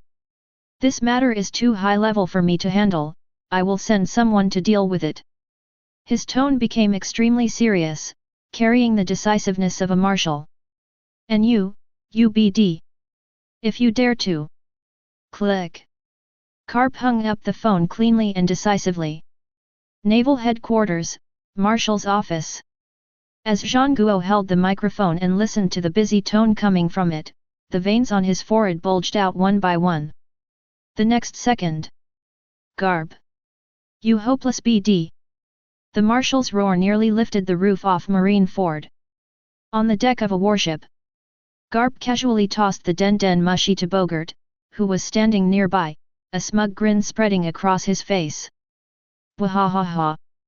This guy, he still gets angry so easily. He completely ignored the awe-inspiring yet strange looks from the surrounding naval soldiers, as well as the still bleeding wounds on his body. He sat down cross-legged directly on the deck. Close your eyes. That massive torrent of information once again clearly surfaced in his mind. Chakra refining technique. A completely new power system, entirely different from domineering power. Energy is extracted from the body and mind, gathers in the danshan, and flows through the meridians. For Garp, who has already honed his physique and domineering aura to the pinnacle of the world, understanding this theory couldn't be simpler. He began to follow the method, calming his mind and sensing the energy within his body. Soon. Besides that domineering aura that surged like a mighty river, he also precisely detected a faint, new energy, like a mountain stream. Oh! Garp's grin widened even further. Found it! He began to carefully manipulate this new energy, guiding it to flow slowly through his body along a specific path. This process was novel and exciting for him. After a while, Garp suddenly opened his eyes, his gaze flashing with intense light. He stood up, walked to the side of the warship, looked down at the boundless blue sea, and a wild, childlike smile of anticipation spread across his face. You all, keep a close eye on things. Under the astonished and uncertain gaze of all the naval soldiers, Garp stepped one foot directly off the ship's side. Mr. Garp. Bogart's heart skipped a beat. However, the expected loud splashing sound did not occur. Garp's feet were firmly planted on the sea surface. Just keep stepping on it. Centered on the solace of his feet, fine ripples spread outwards in concentric circles. The entire deck fell silent, you could hear a pin drop. Everyone's eyes nearly popped out of their sockets, and their mouths were agape enough to fit a fist. What did they see? Naval hero Monkey D. Garp is standing on the sea. How is that possible? He's not a superhuman. Amidst the petrified gazes of the crowd, Garp took another step. Step. 2 steps. He strolled leisurely on the sea as if taking a walk, his posture even more relaxed and carefree than walking on flat ground. Wahahaha. Garp turned around, looked at his men on the deck who were completely dumbfounded, and burst into deafening laughter. Laughter echoed throughout the entire sea. Did you see that? He pointed to his feet, then to himself, his face full of smugness and arrogance. This thing. It actually works like a FG thing. Garp's maniacal laughter gradually subsided. He stood on the sea, feeling the gentle touch of the water beneath his feet. This feeling. This is so amazing. He looked down at his reflection in the water, then lifted his foot and gently stomped it, creating ripples. Bogart stood at the ship's railing, adjusting his sunglasses. Behind the lenses, his eyes held an undisguised turbulent rage. Mr. Garp. What exactly is this? Garp didn't turn around, he just grinned. Wahahaha. My new toy. He spoke casually, but his mind was racing. He closed his eyes, carefully recalling the information that had appeared out of nowhere in his mind. The method known as the chakra refining technique was crystal clear in every detail. But when he tried to organize it into steps that could be taught verbally and by example, he found that he didn't know where to begin. He didn't learn this skill. It was forced in. It's the kind of unreasonable, direct, top-down imprint of knowledge. It bypassed all the learning and understanding processes, becoming an instinct in his body. Just like when he eats, drinks, or throws a punch. There's no way to teach it. Tisk. Garp clicked his tongue in annoyance, opened his eyes, and a deep sense of regret flashed in them. What a pity. What a FG shame. If this thing could be rolled out across the Navy, how much would the survival rate of those young Navy guys improve when they're on missions at sea? This is way more practical than that damn 6 styles. But the thought only flashed through my mind. If I can't teach it, then so be it. I know how to use it myself, so it's fine. His thoughts drifted back to the canyon that had been completely destroyed. It floated back to the dark-skinned, muscular man whose body was wrapped in blue arcs of electricity. More details of the battle surfaced in Garp's mind. The opponent's armor, made of lightning, was known as the lightning armor. That's an absurdly fast movement speed. And those 3 fingers that could easily pierce through anything, even drawing blood from his fist. Those flashy, but incredibly powerful moves. Garp remembered that cold, mechanical voice referring to those techniques as ninjutsu. Ninjutsu. Garp muttered the word to himself. He opened his palm, and a faint, almost invisible ball of energy gathered in his palm. This is chakra. Chakra refining technique merely granted him this energy. How can I use it? How do I turn it into lightning armor? How can we turn it into an invincible spear? All he can do now is attach it to the solace of his feet so he can walk on water. This is FG. It's just a newbie gift pack, isn't it? The way that guy called the Third Raikage used it is the true form of this power. An even stronger surge of excitement and desire welled up from the depths of Garp's heart. That feeling was 100 times stronger than when I first learned to tread water. Turned out to be. That so-called dungeon is far more than just a thrilling battle. Instead, it was an entirely new power system, one he had never heard of before.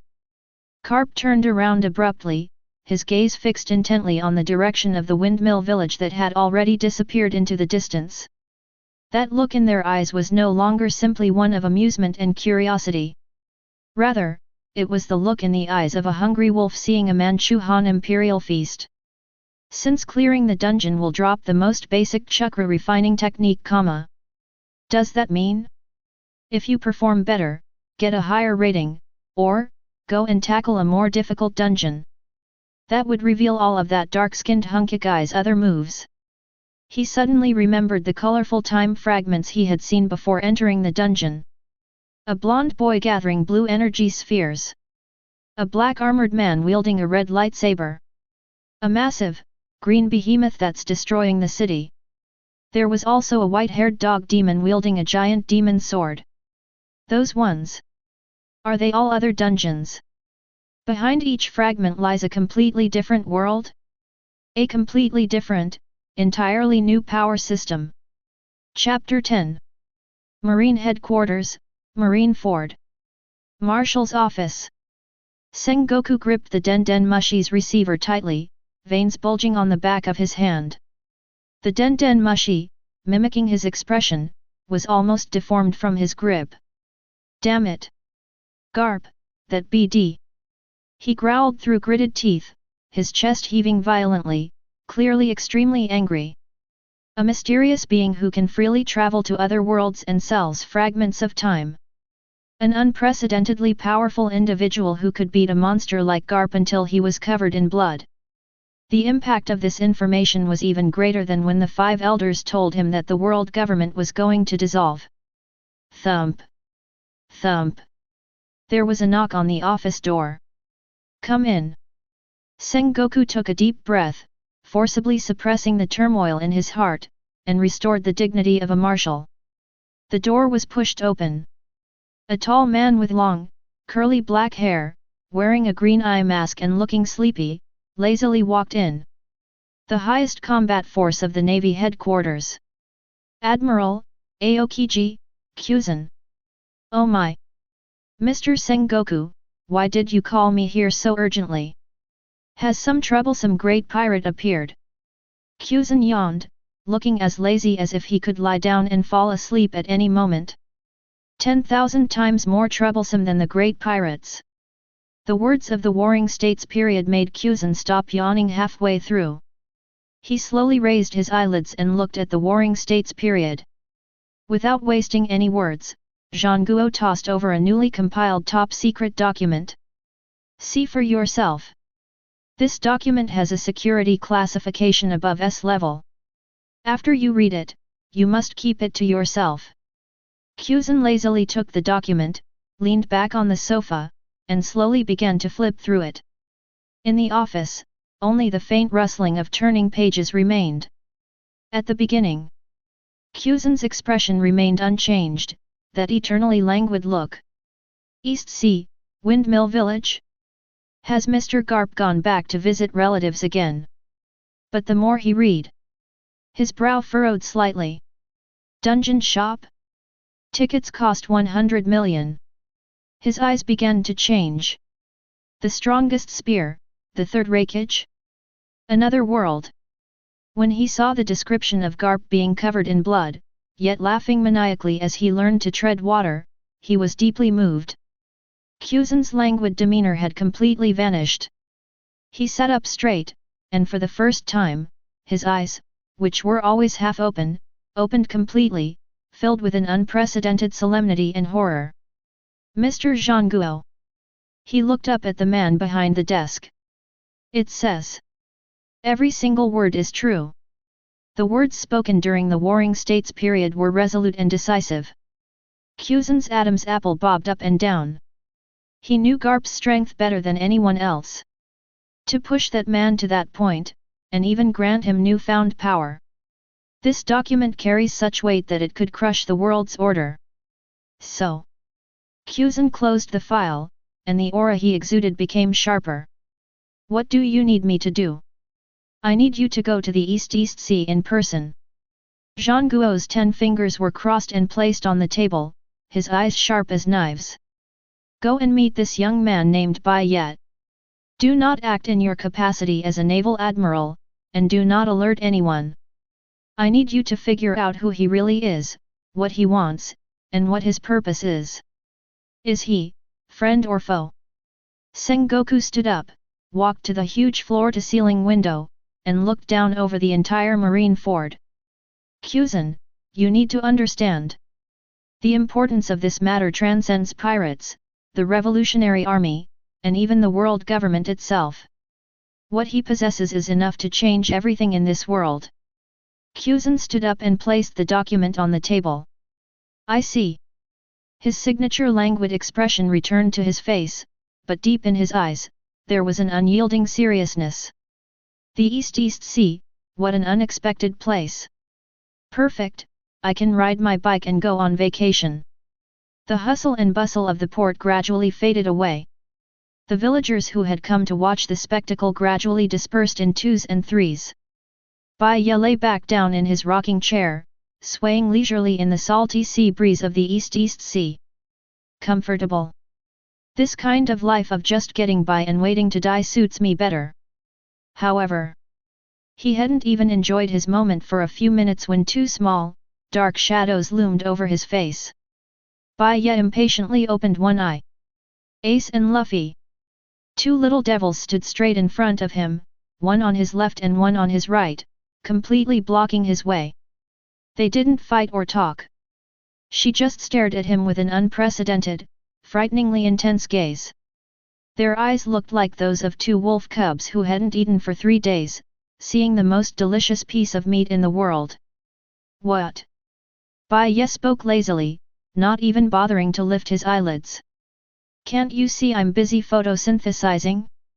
Kid, go play in the mud. Luffy's simple-minded nature clearly prevents him from understanding what photosynthesis is. But he understood the second half of the sentence. Instead of leaving, he took a step forward, bringing his rubber head even closer. Hey! You with the white hair! Luffy's voice wasn't loud, but it carried an undeniable firmness. Teach us! Beside him, Ace, with his freckled face, also wore an expression of extreme stubbornness. He clenched his fists so tightly that his nails almost dug into his flesh. Teach us to become stronger. The two little devils spoke in unison. That stubbornness made the air feel heavy. Bai Ye finally deigned to open her other eye. He sat up, amused, and looked at the two tiny little kids in front of him who weren't even as tall as his legs. Teach you? He picked at his ear. Do I know you guys very well? Not familiar with them. Luffy answered confidently. But you're very strong. He stretched out his finger and gestured haphazardly in the air. You waved your hand, and Grandpa disappeared. Then when Grandpa came back, he was bleeding a lot. But he was still smiling. Luffy's thought process is peculiar, but his conclusions are remarkably accurate. He pointed at Bai Ye's nose and announced loudly. So? You're the one who beat Grandpa up like that? You're even more amazing than Grandpa. Ace's eyes were also full of agreement. His grandfather, who was like an invincible mountain in his heart. This lazy guy actually sent me to a place to warm up and I ended up covered in bruises. This fact has a devastating impact on their young worldview. But after the destruction, a frenzied desire arises. Teach us. Ace gritted his teeth and repeated it. I'll do anything to become stronger. We want to set sail. We want to be pirates. Luffy waved his little fist, his face full of anticipation for the future. I will find One Piece and become the Pirate King. Bai Ye looked at them. Looking into those two pairs of clear eyes, yet burning with ambition. He pursed his lips, lay back down, and put his hands behind his head. Don't want. He refused decisively. Being a teacher is too much trouble, I don't have the time. Please. Luffy pounced on him, grabbed Byakuya's leg, and started acting like a spoiled child. Teach us. We can eat a lot. Oh no, I mean we can fight a lot. Get out of here. Bai Ye shook his leg with a look of disgust, only to find that the kid was like a piece of chewing gum, impossible to shake off. Ace didn't pester Luffy like he did. He simply stood there, staring intently at Bai Ye with those deep eyes, inherited from the Pirate King and not befitting his age. We don't want to wait another 10 years. Ace's voice was hoarse, yet resolute. We're setting sail now. We are about to gain our freedom. Bai Ye stopped swinging her leg. He looked down at the straw-hatted brat clinging to his leg, tears streaming down his face, shouting one piece. He glanced again at the stubborn little black-haired brat whose eyes were filled with resentment and arrogance. One of them is the future 5th Emperor. One of them was the 2nd Division commander of Whitebeard's army. These two powerful figures are now like two little puppies, circling around him, wagging their tails, begging for a bone to make him stronger. This scene. That's actually kind of interesting. A playful smile slowly curved the corners of Bai Ye's lips. He held up one finger and pointed at Ace and Luffy. If you want me to teach you, that's not impossible. The two kids' eyes lit up instantly. But Bai Ye slowly sat up and, in front of them, rubbed his fingers together in a shrewd and mercenary manner. My classes are very expensive, you know. Chapter 11. Very expensive. The two little devils exchanged a glance, their eyes filled with the same stubbornness. How much? Ace asked in a deep voice, his freckled face tense. We'll pay any price to help you become stronger. Luffy nodded vigorously beside him. Although he didn't have much of a concept of money, he understood the words become stronger. Hee hee. Bai Ye let out a low, enigmatic laugh. He slowly stood up from the rocking chair, stretched out a finger, and lazily pointed to the sign made of a broken wooden plank next to him. The signboard bore the words Dungeon Shop written in crooked, illegible characters. There's an even smaller line of text below. Beginner's Dungeon, 1 million berries. Bai Ye pointed at the line of text and gestured with his chin towards the two kids. Did you see that? My introductory course is this price. He twitched the corners of his mouth, revealing a mischievous smile, his eyes like those of someone teasing two anxious kittens running around in circles. 1 million berries. Do you have any? Luffy's mouth instantly opened into an O shape. He counted on his rubber fingers for a long time, but finally gave up. 1 million, that's how much meat. His face was full of struggle, clearly, this number was beyond his calculation ability. However, Ace, standing to the side, froze the moment he heard the number. His pupils contracted sharply, then suddenly brightened. It was a gaze that burned with an intense intensity, like seeing hope in the darkness. 1 million. This number, like a bolt of lightning, cleaved through the fog in his mind. He remembered. This is the pirate treasure that he and Sabo have accumulated over the years in order to set sail and become pirates. Those berries, stolen from bandits, salvaged from garbage dumps, smuggled from nobles, accumulated one by one. They've lost count of how many times they've done it. Absolutely. Even more. Have. Ace let out a low growl, suppressing extreme excitement. The voice trembled slightly with excitement, yet it was incredibly firm. We have it. Luffy was startled by Ace's sudden reaction and excitedly shouted, Oh! We're rich! Bai Ye raised an eyebrow, and a hint of genuine surprise finally appeared on his previously lazy expression. Oh!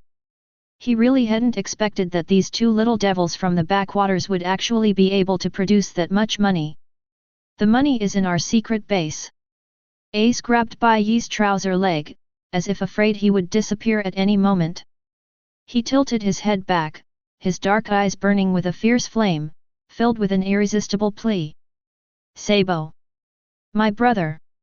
He should be there right now. Come with us. We'll give it to you right now. Looking at this child with a stubborn face and eyes even more determined than adults. Then look at that single-celled organism next to me, clinging to my leg and shouting, I want to get stronger and eat meat. Bai Ye suddenly realized that this was much more interesting than lying in the sun. A secret base. He drawled out his words, the curve of his lips widening. Okay. Bai Ye lazily straightened up, stretched out a big yawn, and his bones cracked and popped. Lead the way. He put his hands back in his pockets and looked down at the two kids. However, I must warn you. If you dare to play me, or if you don't have enough money. Bai Ye's eyes suddenly turned playful. The tuition will be double. That's more than enough. Ace's face lit up with an unprecedentedly radiant smile, a joy born from having staked everything and seeing the light at the end of the tunnel. Follow me. Without the slightest hesitation, he turned and ran, grabbing Luffy who was still bewildered. Let's go. Luffy. We need to become stronger. Oh. Get stronger. Eat meat. Luffy, being dragged along, also shouted excitedly. Two small figures ran ahead with all their might, as if chasing a distant dream. Kalpo Hill, the final destination of uncertainties. This is a mountain of garbage, a breeding ground for stench and despair. However, deep within this land, which even the sunlight seems to reject, lies a dazzling dream hidden in a huge hollow tree trunk. Whoosh! A worn wooden crate was opened, filled with golden, glittering pellies that reflected an intoxicating luster in the dim tree hollow. A blonde kid wearing a black top hat and holding a water pipe in his mouth was kneeling in front of a box, carefully pouring Baileys from a money bag into it one by one. His name is Sabo. Hey hey! Sabo looked at his haul for the day and a shrewd smile appeared on his face, completely out of character for someone of noble birth. Plus the money borrowed from those stupid aristocrats today. He stretched out his mud-covered fingers and excitedly rummaged through the treasure chest, muttering calculations to himself. We're just a little short of buying that second-hand fishing boat. In his eyes, there shone something called hope. I wonder what Ace is doing right now. As Sabo counted the money, he couldn't help but mutter to himself. He's probably fighting that simple-minded Luffy again. An impulsive fool, a complete idiot. He pursed his lips, but a warm smile involuntarily appeared on his face. Those two brothers are really a handful. But Sabo's eyes became incredibly determined. It will be soon. That's really fast. He looked up and peered through the cracks in the tree hole at the sky, which was fragmented by the garbage mountain. Just bear with it a little longer. Once we've saved enough money to buy our own boat, we'll set sail immediately. At that time, the world will be vast, and no one will be able to control us anymore.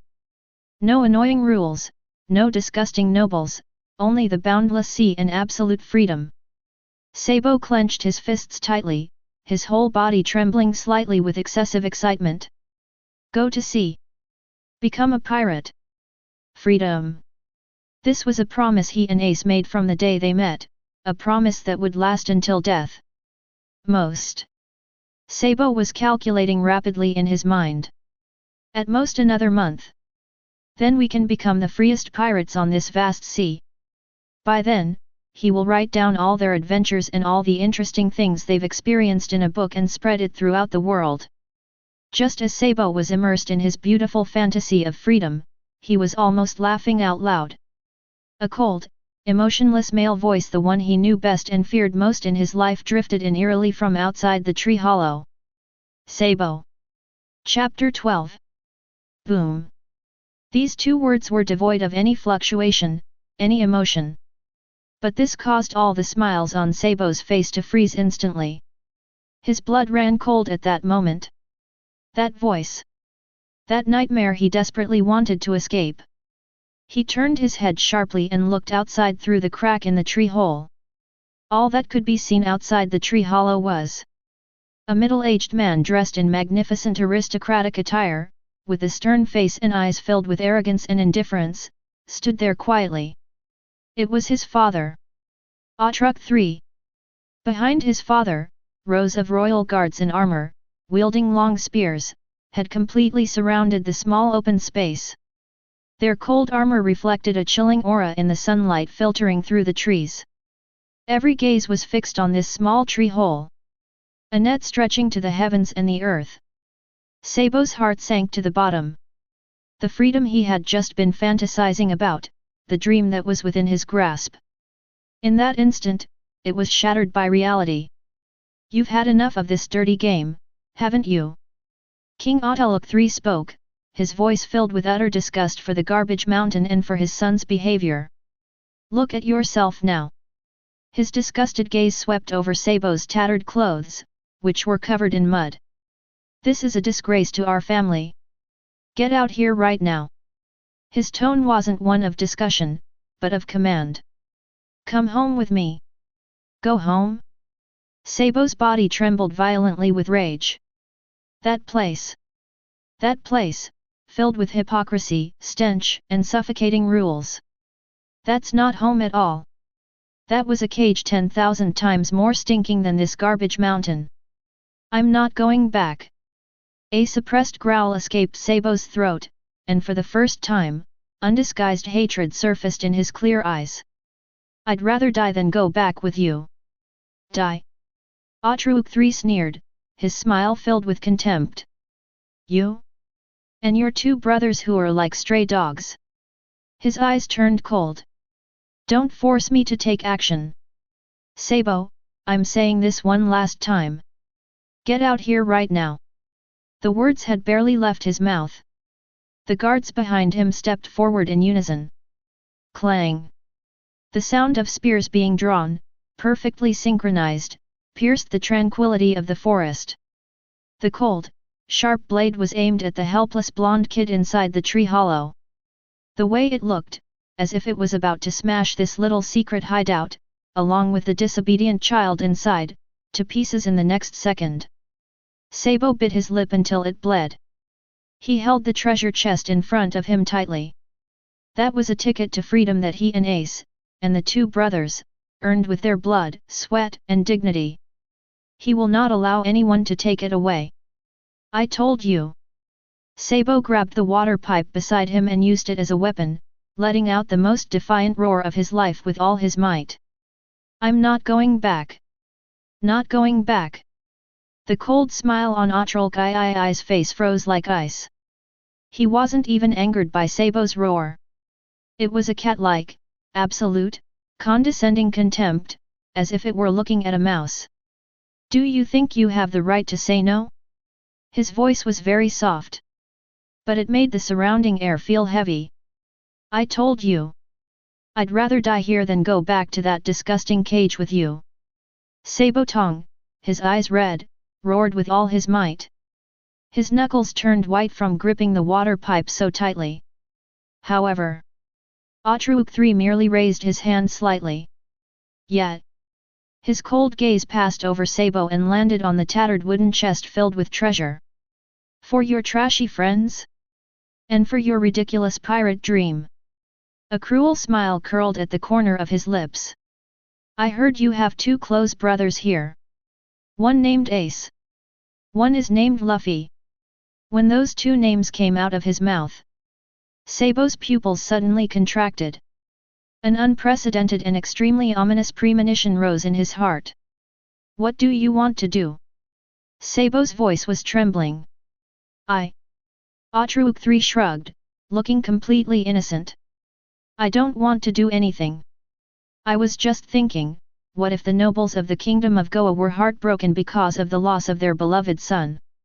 So, isn't it perfectly reasonable to send troops to clean up these garbage at uncertain destinations that cause tragedies? His gaze, like that of a venomous snake, was fixed intently on Sabo. What do you think? Just in case the water accidentally catches fire.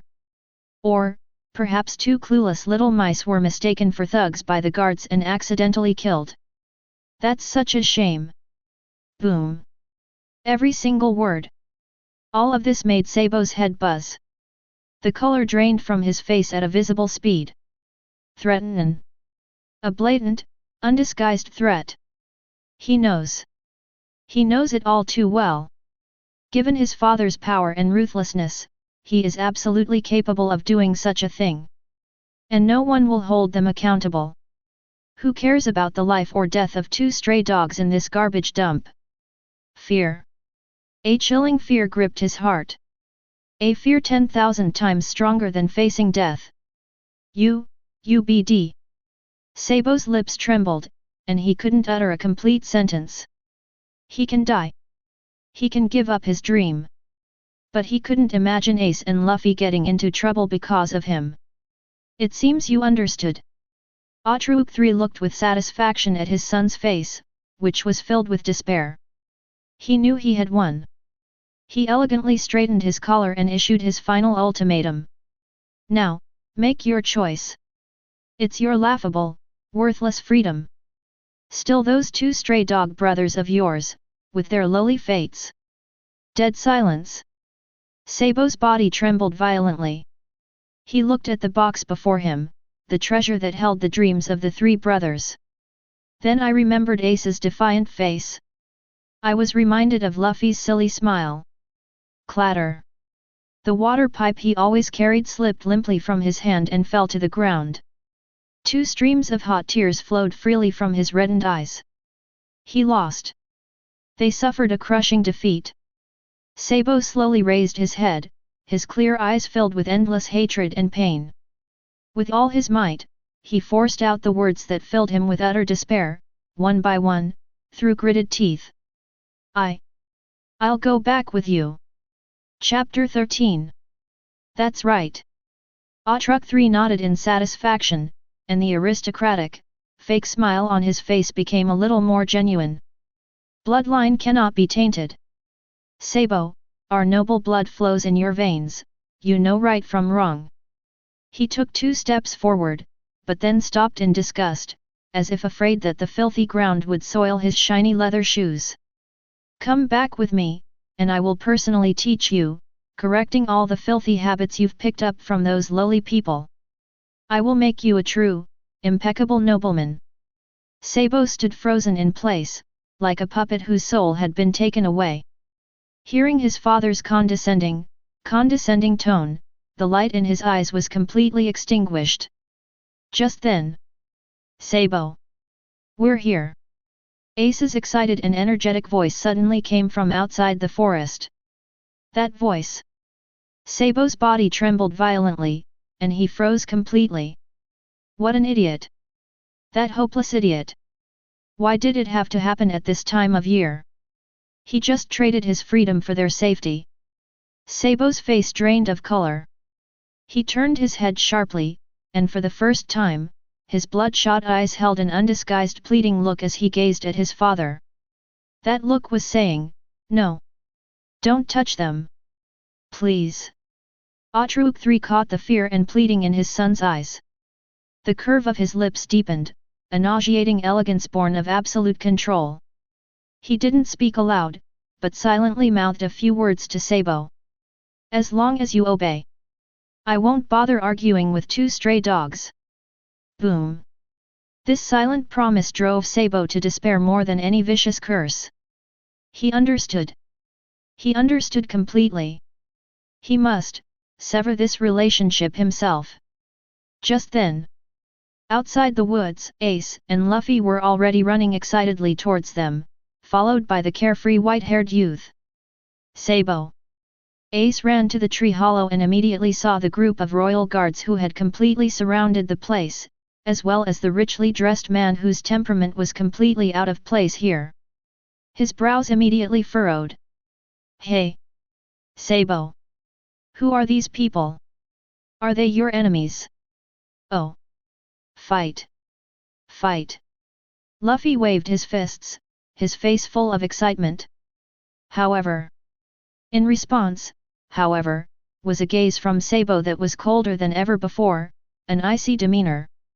He slowly stood up from the tree hollow, patted off the non-existent dust on his body, and looked down at Ace and Luffy with a condescending and detached gaze. How did you get here? His voice was calm, yet carried a chilling undertone. This isn't a place for trash like you. Ace's smile froze on his face instantly. Luffy tilted his head, his rubber brain a little slow to catch on. Sabo? What are you talking about? I said. A mocking smile, one that Ace had never seen before, appeared on Sabo's face. He pointed at Ace, then at Luffy, and finally at himself. Am I that familiar with you guys? Spending time with you guys was just a spur-of-the-moment thing for me, a game of make-believe. You don't actually think that I, a high and mighty nobleman, would genuinely be some kind of brother to two lowly commoners living in a garbage dump like you, do you? Every single word. All of this made Ace's expression even more unpleasant. His body began to tremble, not from fear, but from extreme anger and disbelief. Playing house, game. Ace squeezed out the words through gritted teeth. Otherwise what? Sabo shrugged, his expression so matter-of-fact, so infuriating. You'll eventually get tired of playing games. Right now, I'm tired of it. He pointed to the box of golden treasure behind him. Consider that money a reward for your toys. Now. The game is over. You can get out now. Sabo. Ace let out a roar that was suppressed to the extreme. He clenched his fists so tightly that his nails dug into his flesh, and his dark eyes were filled with surging humiliation and pain. Say what you just said again. However, Sabo didn't even glance at him again. He turned around, straightened his tattered collar, and bowed slightly to the richly dressed man with impeccable poise and elegance. Father! Let's go home. I don't want to stay in this filthy place for even a second longer. The cold smile on Atrolkai's face finally turned into a genuine sense of satisfaction. He glanced down at Ace and Luffy, who were frozen in place, with the same look he gave them as if they were two cockroaches that had accidentally crawled onto the dining table. That's more like it. He spoke, his tone full of approval. Bloodline can never be tainted. How could the quagmire of the lowly possibly trap the noble eagle? He turned around gracefully, without even glancing at those two eyesores of trash. Let's go. Go home. The guards immediately parted to make way. Sabo's body turned stiffly and sluggishly. He didn't look into Ace's eyes, which were practically spitting fire. He didn't even look at Luffy's face, which was filled with confusion and grievance. He dared not. He feared that if he just glanced at it, the dam he had painstakingly built would collapse instantly. He started walking. First step. The ship he stepped onto was the one he and his brothers had promised to sail towards freedom. Step 2. What they trampled was all their past laughter and playfulness on this mountain of garbage. Sabo. Behind them came Ace's distorted roar, filled with tearing pain. Sabo's body trembled violently. His steps faltered for a moment. Sorry. Ace. Sorry. Luffy. Sabo gritted his teeth and used all his strength to keep himself from turning around. He forced himself to keep walking. Step. Another step. Every step I take is on my broken heart. Millions. Don't act impulsively, Ace. Please. Don't come any closer. Forget about me. Just pretend you've never known this coward. Then, carrying my dream. You must survive. We absolutely must go to sea. You must obtain the freedom you desire. Tears had already blurred his vision. Yet, his face still maintained that aristocratic, indifferent, and aloof expression. He walked past Bai Ye without even noticing the man who had been watching the whole thing unfold. Whoa! Sabo! Luffy's heart-wrenching cries finally pierced through everything and reached us. Where are you going? Aren't we brothers? Chapter 14. Brother. Sabo's heart was gripped tightly. Pain. The pain was so intense I could hardly breathe. Sorry. Luffy. We are brothers. Because they are brothers. I have to leave. I must sever everything between us with my own hands. He walked behind Atrolk 3 and bowed his head slightly. His posture was as submissive as that of a true nobleman who had never rebelled. Atrolk 3 glanced at his masterpiece with satisfaction, then led his cold-blooded guards into the depths of the forest without looking back. That blonde, small figure from behind. They simply vanished from Ace and Luffy's sight. There was no turning back. Not even once. Sorry. An apology no one could hear, vanished in the wind. Sorry. Ace. Luffy. Bai Ye crossed his arms and watched the grand spectacle unfolding before him with great interest. He shifted his gaze from the hypocritical face of his noble father to Ace. That small figure, far from being the future captain of the 2nd Division of Whitebeard's army, was trembling violently with extreme anger. His fists were clenched so tightly that his knuckles had turned white. Those eyes, inherited from the Pirate King, held the potential to brew a storm that could burn everything. A smile, as if he enjoyed watching the drama unfold, spread across Bai Ye's lips. Interesting. Bearing the blood of the Pirate King, what decision will you make when your brothers are taken away? Roar.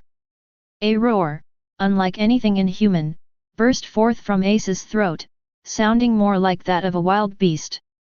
He moved. Without the slightest hesitation. Like a cannonball, he ignored the menacing royal guards wielding long spears and charged straight towards the golden figure that was already disappearing into the depths of the forest. Sabo. When Luffy saw Ace rush out, he instantly stopped crying, wiped away his snot and tears, and took off running with all his might. Wait for us. Sabo. Two small figures, one in front of the other, smashed through the bushes blocking their path and rushed like madmen towards the departing group of nobles. Hearing the noise behind him, Atruk III frowned in disgust. He didn't even bother to turn around, simply giving a casual order to the captain of the guard beside him.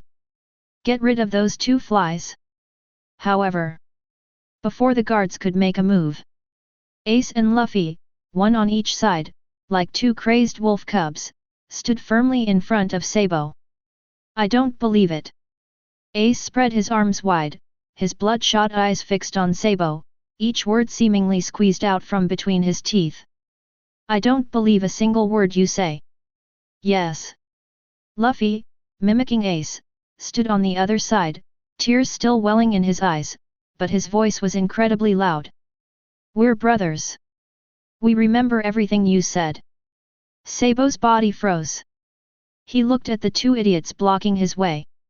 Looking at their stubborn, unyielding demeanor, as if they would rather die than back down. The heart that I had just buried with my own hands began to ache violently again. Get out of here. Sabo's voice was terribly hoarse. He tried to maintain his indifferent expression, but his trembling lips betrayed him. I already said, the game is already. Game. Ace grabbed Sabo by the collar and pulled him close with all his might, face to face, noses almost colliding. You call this a game? His eyes were bloodshot as he roared madly. We'll scavenge for food together in the garbage dump. We'll beat up those bandits together. We'll save money together. We'll drink that sworn brotherhood cup together. We made a promise to set sail together. To gain a freedom that no one else can match. Sabo. You call this a game? Boom. Every question Ace posed caused Sabo's body to tremble violently. The dam he painstakingly built, constructed of indifference and lies. Under Ace's unreasonable roar, filled with both anger and trust. Cracks every inch. He looked into Ace's eyes, which were red with anger and pain. Then I saw Luffy's silly face next to me, with tears and snot hanging from his nose, yet still full of I believe in you. He couldn't hold back any longer. The tears that had been building up in those clear eyes finally burst forth. Two streams of scalding liquid silently slid down his dust-covered cheeks. Sabo opened his mouth, as if to say something. But all she could manage were a few suppressed, heartbroken sobs. He lost. We lost to those two hopeless idiots. They lost to that damned, unbreakable bond between them. It looks awful. The fake smile on Atruk II's face vanished, replaced by undisguised, utter disgust. He looked at his son, who was weeping bitterly, and at the two ignorant and lowly people. To him, this scene of brotherly affection was more disgusting than the rotting matter deep within the garbage mountain. He couldn't even be bothered to say another word. He simply raised his chin slightly towards the captain of the guards beside him. I don't want to see them again. His tone was flat, so flat that it was completely devoid of emotion. But beneath that calm surface lies a chilling, ruthless power of life and death. Get rid of those 2 flies. Without the slightest hesitation, the captain of the guard nodded indifferently. Yes. The next second. Clang! Clang! Clang! All the royal guards surrounding the area drew their long swords in unison. Those dozen or so sharp blades, in the sunlight filtering through the trees, reflected a chilling glint of death. They moved. With synchronized, imposing steps, they approached Ace and Luffy step by step. That chilling killing intent made the surrounding air feel thick and sticky. Ace's pupils suddenly contracted. He did not back down. Instead, he took a step forward, shielding both the still crying Sabo and the bewildered Luffy behind him. No! No! Sabo's crying stopped abruptly, replaced by a heart-wrenching scream of despair. He just traded his freedom for his safety. In the blink of an eye, it was shattered by these idiots themselves. He screamed frantically at his father, "Stop! I said I'd go back with you. Stop!" However, Atruk III merely glanced at him coldly, his eyes conveying, "Now, it's too late." At the edge of the woods. Click! A crisp sound, like a packaging bag being torn open, rang out abruptly. In this tense, life-or-death atmosphere, it seemed out of place and extremely jarring. Everyone paused for a moment, as if by instinct. Even the captain of the guards who was wielding his sword frowned and glanced toward the source of the sound. The white-haired young man, who had been watching the whole thing unfold, pulled out a bag of potato chips from somewhere. He tore open the packaging, picked up a piece, and slowly put it into his mouth. Click! Click! The sound of potato chips cracking is crisp and pleasant. Bai Ye leaned against a tree, crossed his legs, and ate potato chips while watching the scene before him with great interest. That expression, that posture. He was just a bystander who had taken a VIP seat in the front row of the movie theater. Goodness! What a heart-wrenching family drama of the year! Feuds within wealthy families, brothers turning against each other, threats of suicide, and heartbreaking separations. This plot is far more exciting than those melodramatic soap operas from my past life. Bai Ye picked up another potato chip, stuffed it into her mouth, and chewed it with a crunchy sound. He observed everyone in the room with great interest. The coldness and hypocrisy of that aristocratic father. Sabo's pain and despair. Ace's anger and resentment. And then there's Luffy's naivety and foolishness. Tisk! Bai Ye clicked his tongue inwardly. That was truly wonderful. Chapter 15. Click! The sound of potato chips cracking rang out once again. Bai Ye picked up another piece, stuffed it into his mouth, and chewed it with a crunch. The sudden sound, so out of place with the atmosphere, froze everyone. The captain of the guards, who was about to swing his sword, paused in his movement. Sabo, his face filled with despair, paused in his sobs. Ace, consumed by rage, and Luffy, looking completely bewildered, instinctively turned to look over. All eyes were drawn to the white-haired boy leaning against the tree, happily eating. Atruk Ii's brow furrowed deeply. This lowly person. What are you doing? Before him, the most esteemed nobleman of the Kingdom of Goa. While he was dealing with household chores and cleaning up the trash. This lowly commoner was actually eating snacks and watching the show on the sidelines. How dare you? They are utterly lawless, the most audacious of the lowly. What are you looking at? Bai Ye seemed to notice Atruk Ii's gaze, and he even waved the bag of potato chips in his hand in a friendly manner. Would you like some? Atruk Ii's mind went blank for a moment, and his carefully maintained aristocratic demeanor completely collapsed at that instant. The muscles in his face were contorted with extreme anger. You. However, Bai Ye didn't give him a chance to finish speaking. He waved his hand and spoke indifferently. All right, Alright, don't worry about me. You continue, you continue. His posture and tone were practically screaming, go ahead and fight, don't interrupt my show. Continue. The veins on Atrulkai's forehead bulged one after another. This was the greatest humiliation he had ever suffered in his life. Give me. His chilling voice was forced out from between his teeth. Get rid of this damn piece of trash. Deal with them all together. Atrulkai's orders left the guards with no more scruples. They charged menacingly at Ace and Luffy, swords in hand, their killing intent palpable. They also rushed towards the white-haired youth who was leisurely eating potato chips. Ace spread his arms wide, shielding Sabo and Luffy behind him. He gritted his teeth, ready to fight to the death. However, just as the guards' swords were about to touch them, Ace's eyes, burning with rage, suddenly caught sight of the white-haired boy munching on potato chips beside him. His lazy demeanor and indifferent gaze stirred up a storm in Ace's heart. The guy who could make Grandpa get injured and still willingly pay for it. This man. Very strong. A thought flashed through his mind. In the blink of an eye, Ace suddenly grabbed Sabo's arm and then wrapped his arms around Luffy's neck. He grabbed his two younger brothers, who were still in a daze and despair, and like a whirlwind, rushed towards Bai Ye. What are you doing? The captain of the guards roared. Hey! Kids! Where do you think you are going? Atruk 3 also frowned. However, Ace didn't care at all, he used all his strength to shove Sabo and Luffy hard behind Bai Ye. He followed closely behind and hid inside, practically clinging to Bai Ye's back. Bai Ye!